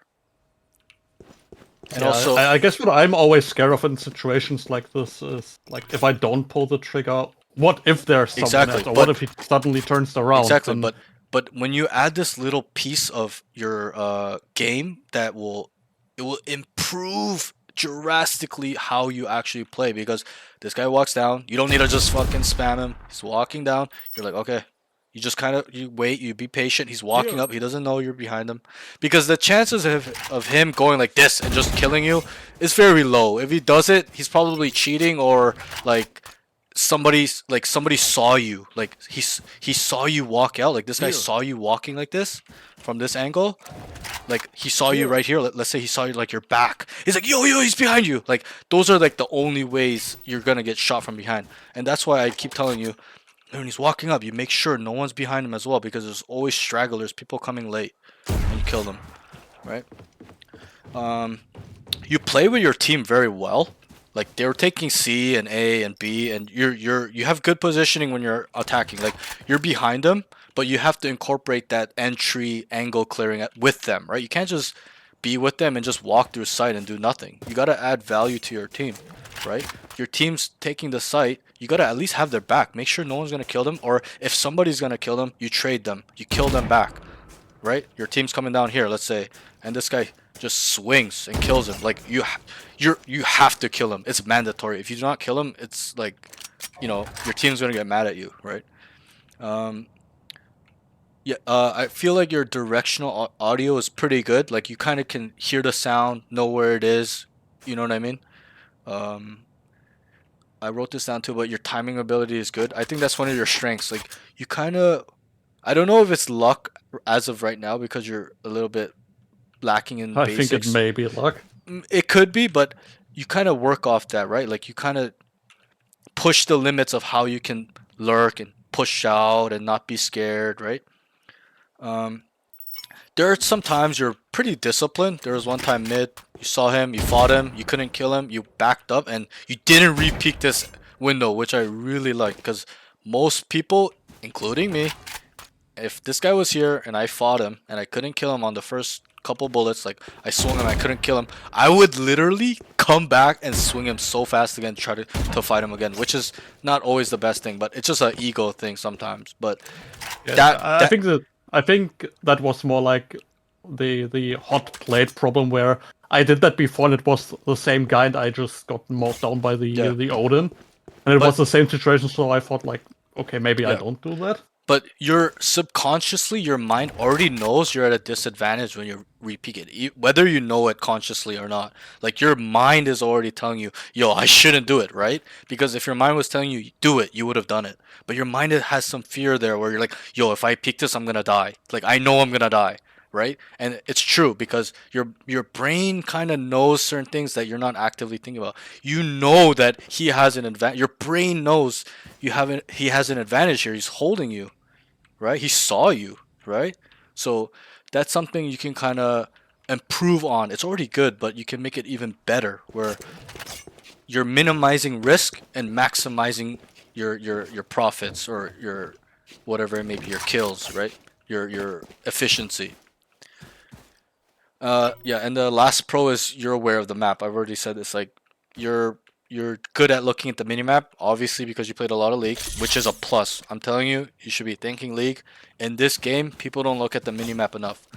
Your minimap, just like in League, just like in Dota, is gonna tell you all the information you know. Whether you're getting ganked in League, whether a guy's alone. When you see one guy in top lane, four people in bottom lane, you already know. You guys are gonna go gank this guy at top, right?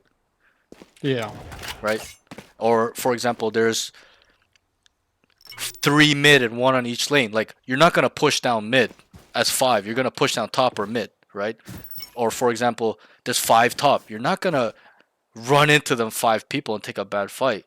You're gonna most likely do the opposite. You're gonna go bottom lane and push out the lane to have the equilibrium of the lanes, right?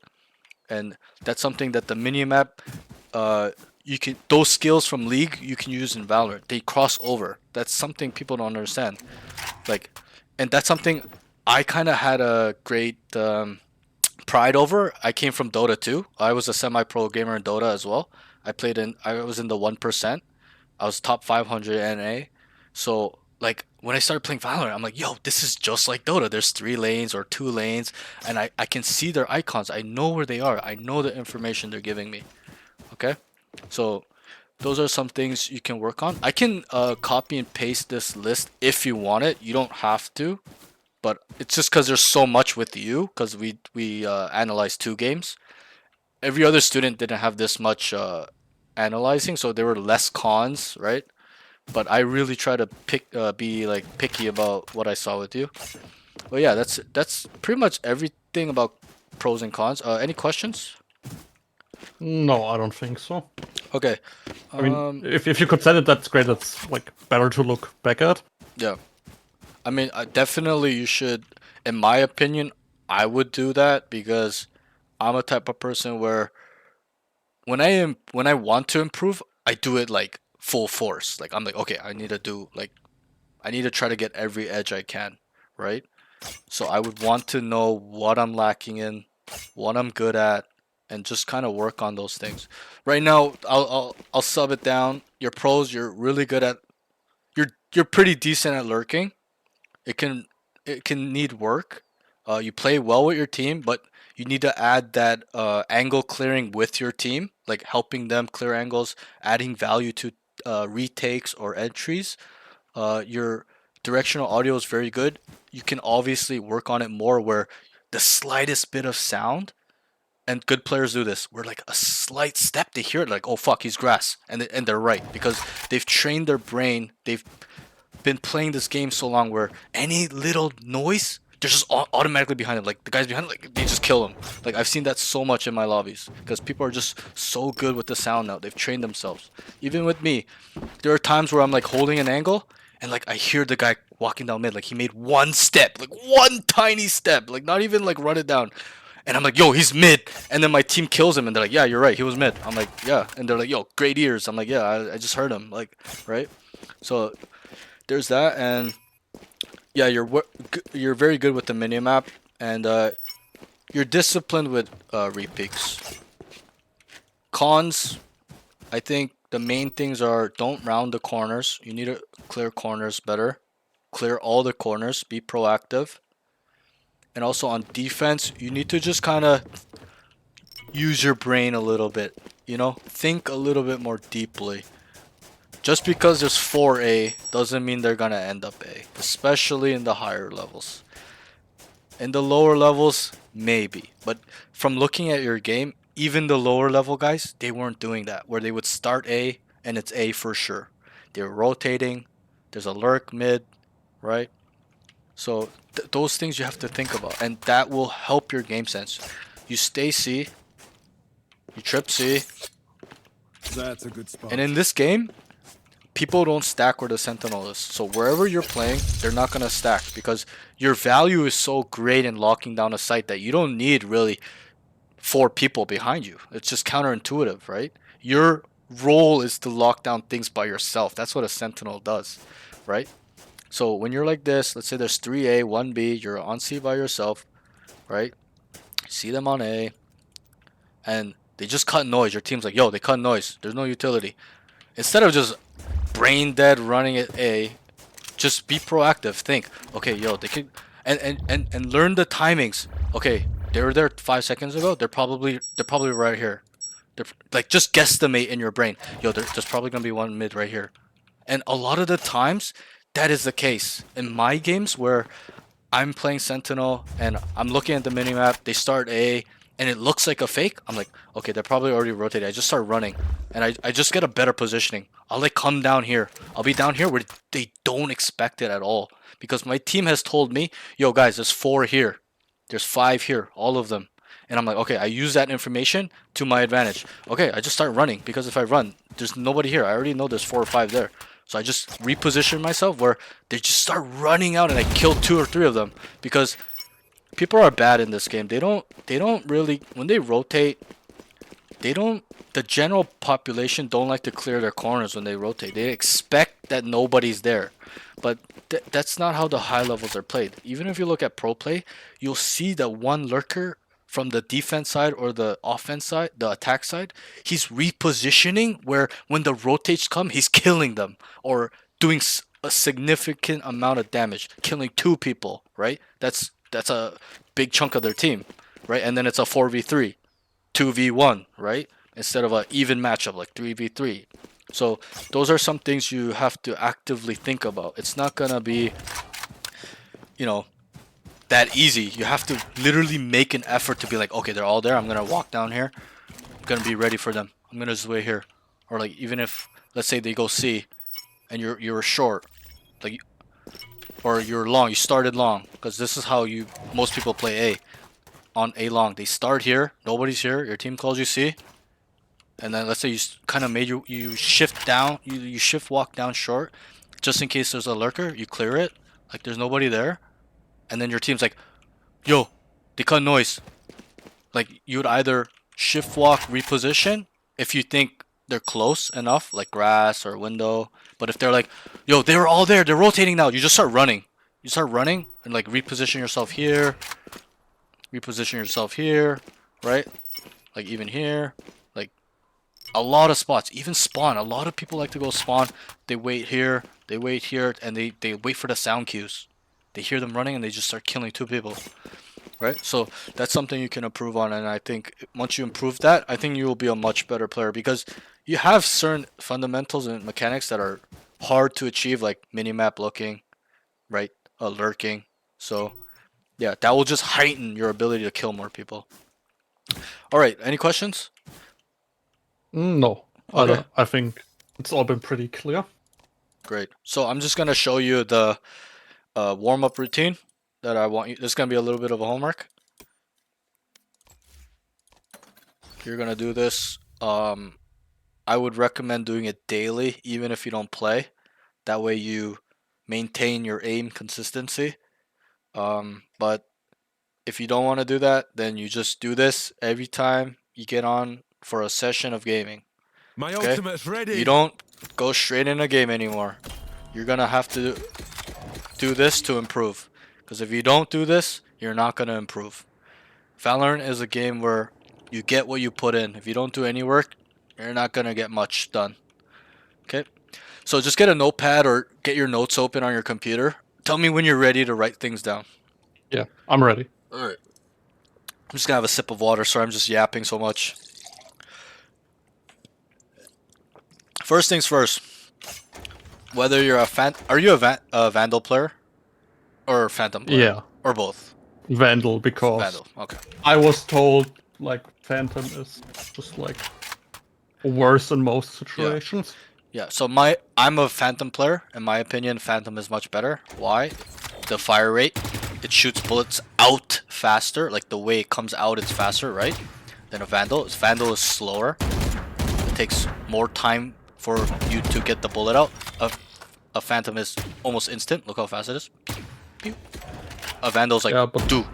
But like, Phantom needs 2 shots to the head to kill, No, right? Vandal no. only Well, 1. the new buff that made the distance from I think 30 meters to 40 meters or whatever, it requires only 1 bullet now. So they buffed the Phantom. So it's just on par as the Vandal. It's just people like the Vandal because of the far range fighting ability. But the thing with aim training and getting better with aim is you can still achieve that same aim with the Phantom once you get better at it. But that's for another story, another time. So first one is going to be called left to right headshot, okay? That's the first Yeah. exercise. You're going to come here, press F3, make sure your bot armor's on, infinite ammo on.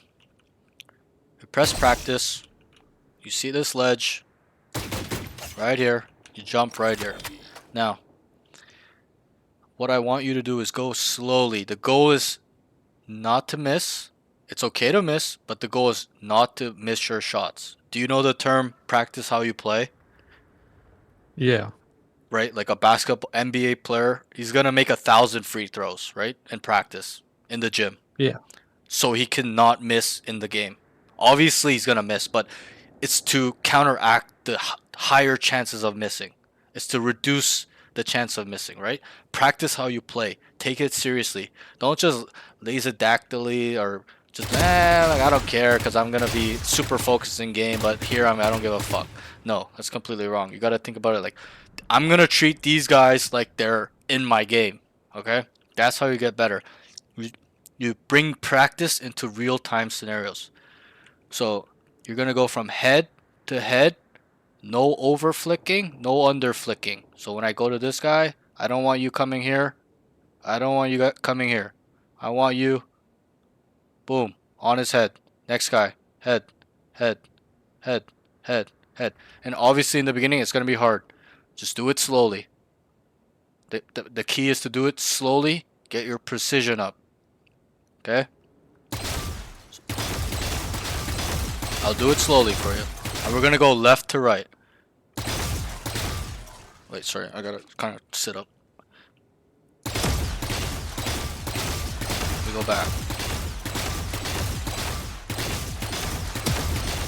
And identify when you've done it wrong. You know, there's gonna be times where you come like this and you miss, or you come too far and just be like, fuck, that was bad. Like, tell yourself, be real with yourself. So that was bad. Like, you see how I missed him? Like, it was off, right?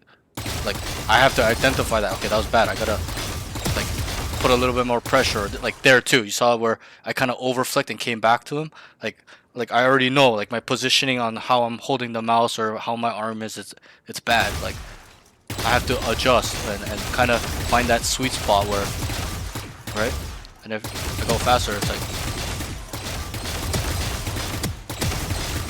right? Like, let me just kind of try to.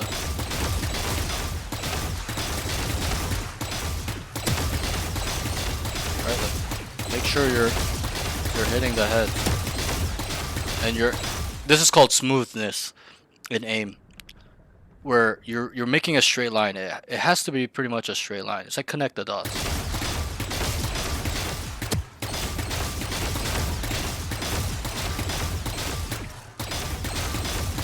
Okay, so that's the first exercise. You can do it. Me personally, I used to do this like all the time, like at least for 30 minutes to an hour a day, until my arm fell off. But I wouldn't recommend that in the beginning. Just do it for 5-10 minutes until you kind of feel warm, your aim feels nice. Okay. Second exercise, you're gonna come over here. You go to 10 meters. Okay. And this one is gonna be called burst control. Bursting. You see how there's columns? There's 9 columns. 1, 2, 3, 4, 5, 6, 7, 8, 9. Yeah. You're gonna burst 5 shots with the recoil control. So this is me shooting with no recoil control. Okay. Right. Gun goes up. This is me with the control. Wait, let me just clear it so you can see it. 5 shots. Making sure it's close together. You know, almost like a circle. I'm making a circle. And you go back.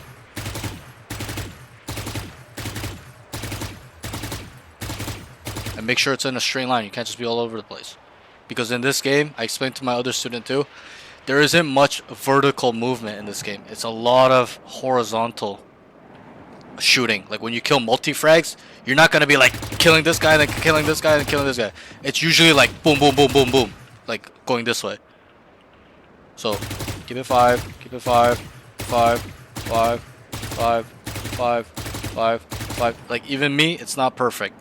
I haven't practiced this in a long time, but I can still do it because of the muscle memory. Like I've done it so much. But yeah, just 5, 5, 5, 5, 5, and just count your shots. Make sure you're getting 5. Like here, that's probably 3, yeah. So I have to go a little bit longer, right? Like we gotta see where we're going wrong. 5, 5, 5. Right? That way it's more unison. Okay? Yeah. This is the third thing. It's gonna be called spray control / spray transfer. So there's this here. You're gonna spray. This is a spray without recoil control. This is gonna be with the control. Okay?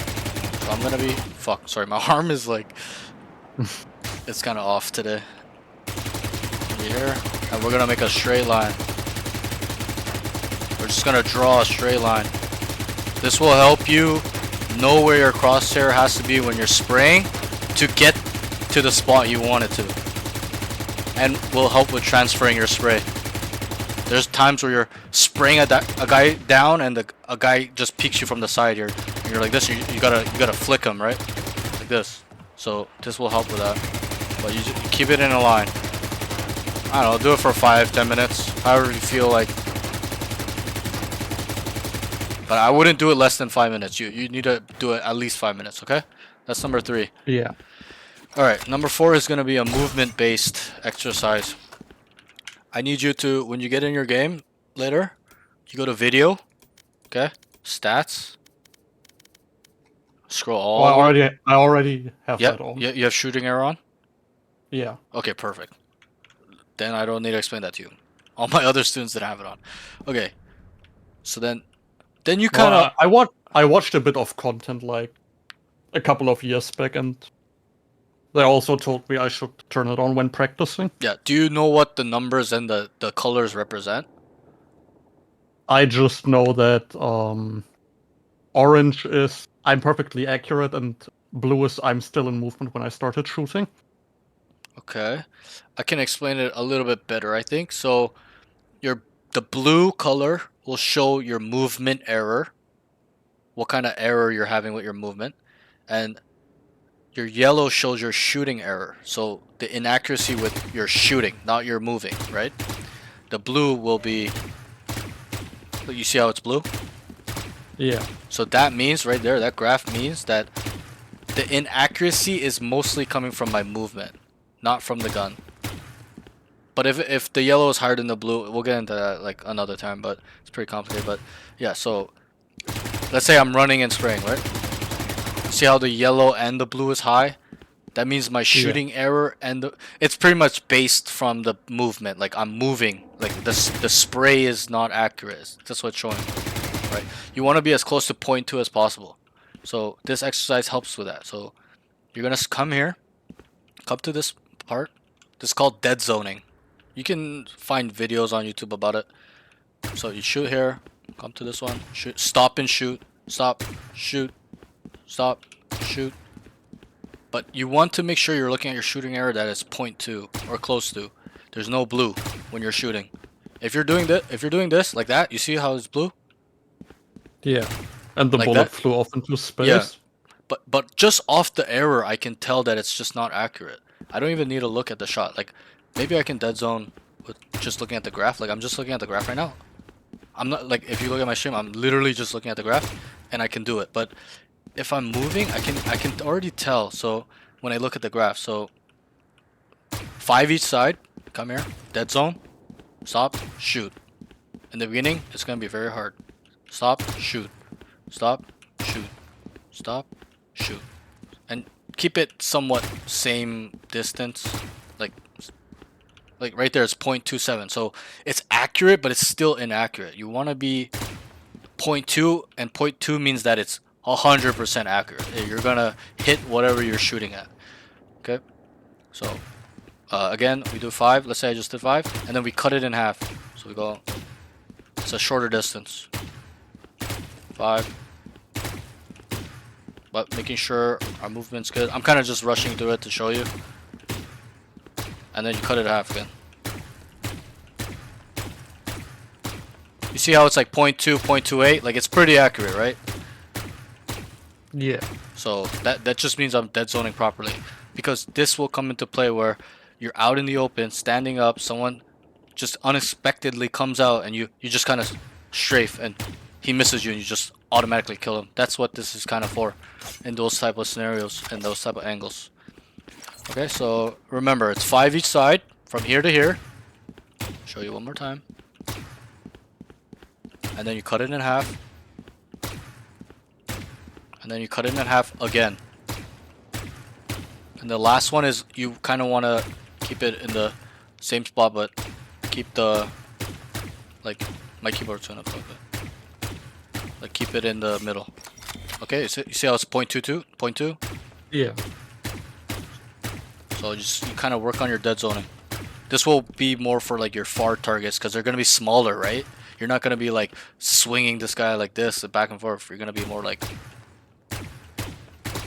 Alright, so... Let's accept... Okay, this is the last bit that incorporates the dead zoning with peeking. So this is a real-time scenario where you're in a corner, you're behind the wall, you hear the guy coming up. You're not gonna peek the guy like this. right? You're gonna peek him like this, and he's dead automatically. Because you stop, shoot, 100% accuracy, he's just dead. Headshot. So this will help that. So you turn the bots on, you stay on this wall, you swing, stop, shoot. I'll just do the peek for now. Right? You see how it's accurate? Okay, if I use a Vandal, it's a little bit different. Tap down. Right? And then once you get better, you can just jiggle too. Like, look how accurate I am, but it looks like I'm moving, doesn't it? Yeah. Like, sometimes it's inaccurate because I'm not doing it properly, but I haven't done this in a while, but it's like that. So this will help it. You do 20 on this side, you kill 20 on that side, kill 20 on this side. So at first, just peek. Like a Ferrari peek. This is called a Ferrari peek or a fast peek. Where you're just coming wide. A wide peek. They call it wide peek sometimes. Oh fuck, my aim is so bad right now. Yeah. And then if you get better at it, you can add the jiggle. You can see it's kind of inaccurate, but like, right? This is so powerful because there are times where people are gonna try to clear the corner where you are. They know you're there, and you're just like, you don't give a fuck. You're just like, boom, dead, boom, dead, boom, dead, right? People just die like that fast because people don't. Most people, like good players, would clear you like this on the corner, but most people just clear like this. So when they come down like that, boom, he's dead. Boom, he's dead, right? So yeah, just kind of repeat the exercises so I know that you have it right. And I'll kind of show you as you're explaining the ones I told you. Like, I'll go through it so that you kind of know. So start from number 1. Okay, number 1 was left to right headshot. You Yep. want me to like start on the left? Yeah, right. Jump up on there and Yep. from left to right. Yep. Start slowly moving from head to head and killing them. Yep. And increase pace as I get comfortable. Yep, and And you get more accurate. if I miss, and if I miss, probably scale the speed down again. Yep, and just identify how you missed. Did I over flick him? Did I under flick him? Right? Did I over flick and come back? Like, identify that issue and kind of work through it. Okay? What's number 2? Yeah. Number 2 is burst control. Yep. Come out here, set to 10 meters, and Perfect. for each like ring, Call them. 5 shots and try to center as many as possible. Yep, with the control, with the recoil control. Yep. Yeah. Number 3. Number 3 is like same thing but draw a straight line with full auto firing. Yep, with the spray. This is spray control, spray transfer. Okay, number 4. Dead zoning. Yep. Move. Start like on one side, shoot, move to the other, shoot again, like with while stopping. Yep. And try to be as accurate as possible. Yep. And then decrease the distance, do By it again, by half. decrease the distance, Yep. do it again. 3 times. You cut it by half 3 times pretty much. And try to do 5 on each side. The more the better, but you know, that's just the basis. You can work on 5 each side. Yeah, and last is. Oh wait, did you want this to say one? something? No. I was just gonna say this one's called. You can just call it like wall peak deadlocking, right? Yeah, Or okay. wall peak practice, like a peak practice. Yeah. And you incorporate your fast peak, like a wide peak. A fast peak equals wide peak. There's different names for the same type of peak. It's just kind of how the game developed. A lot of people came up with different terms. Some people call it Ferrari. Some people call it a wide peak. Some people call it a fast peak, right? So incorporate it. Your fast peak, your jiggles, and maybe even a pop-in swing. I don't know if you've heard of that. It's an NA pro player that invented this swing, and it's used in the NA servers a lot, where a guy is holding this angle, right? Like, let's say that bot.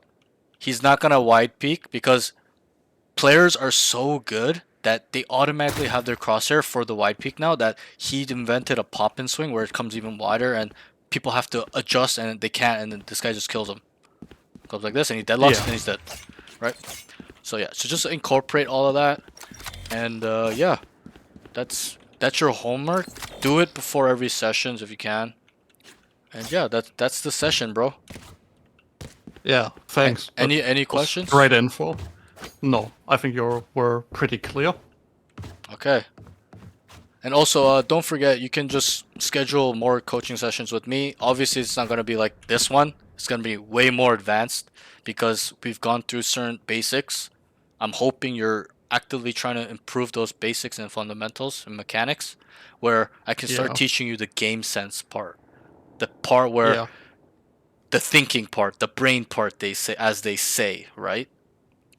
But Yeah, right. That's why I wouldn't want to do another one tomorrow or yeah, of something. I course. want to work on Yeah, this yeah, now yeah. for a little, But even maybe a then, week, like, maybe two or something. if I had this opportunity, I keep telling this to all my students, not just because I want to keep coaching for free, right?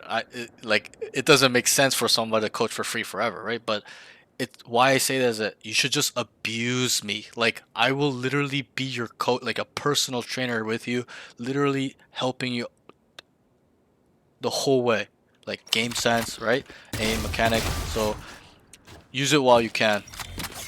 Yeah, I just think getting too much input can halt up progress again. Like you need some time to digest For and sure. Like you need apply things. to apply the knowledge and see it in real time. For sure, I can see that. But everyone learns a little bit differently.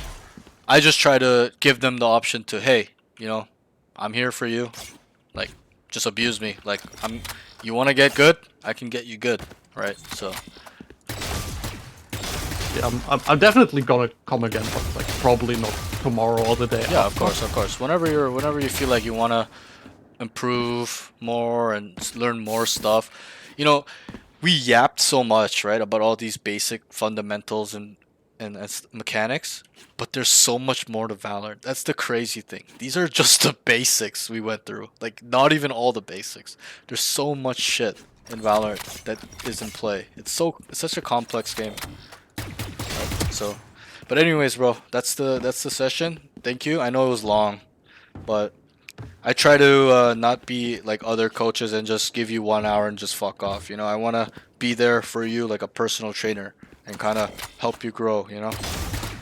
Yeah, I mean this was great, even if it was maybe a bit lengthy, especially for my time. But Yeah. yeah, Okay. I really can't complain. Yeah. Also, on the Discord, I'm gonna start doing like some watch party stuff so we can like watch pros play together and um learn more game sense stuff and why they're doing certain things. So just keep an eye out for that. It's gonna be probably a Wednesday when the next EU game is. So it'll be in your time zone pretty much because it's EU, right? So EU Yeah, kickoff. So yeah, we'll do like a watch party where everyone on Discord or whoever wants to come, will get in a channel, talk, and like watch the game together, which I think will be fun. and it's good.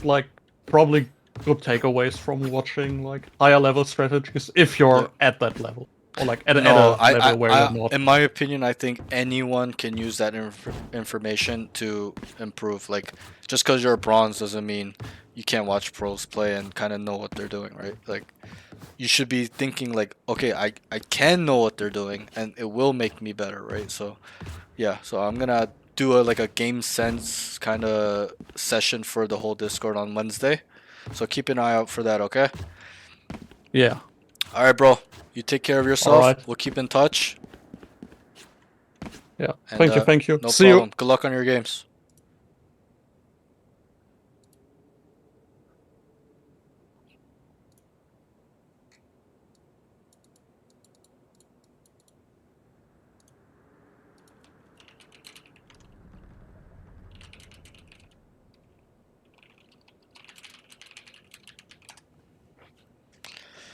Alright, guys, I think that is it for today.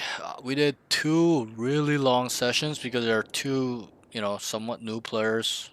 One guy was playing unrated, didn't even have ranked unlocked. The other guy's a bronze player, so it's a lot of basics today. Yeah, thanks for tuning in.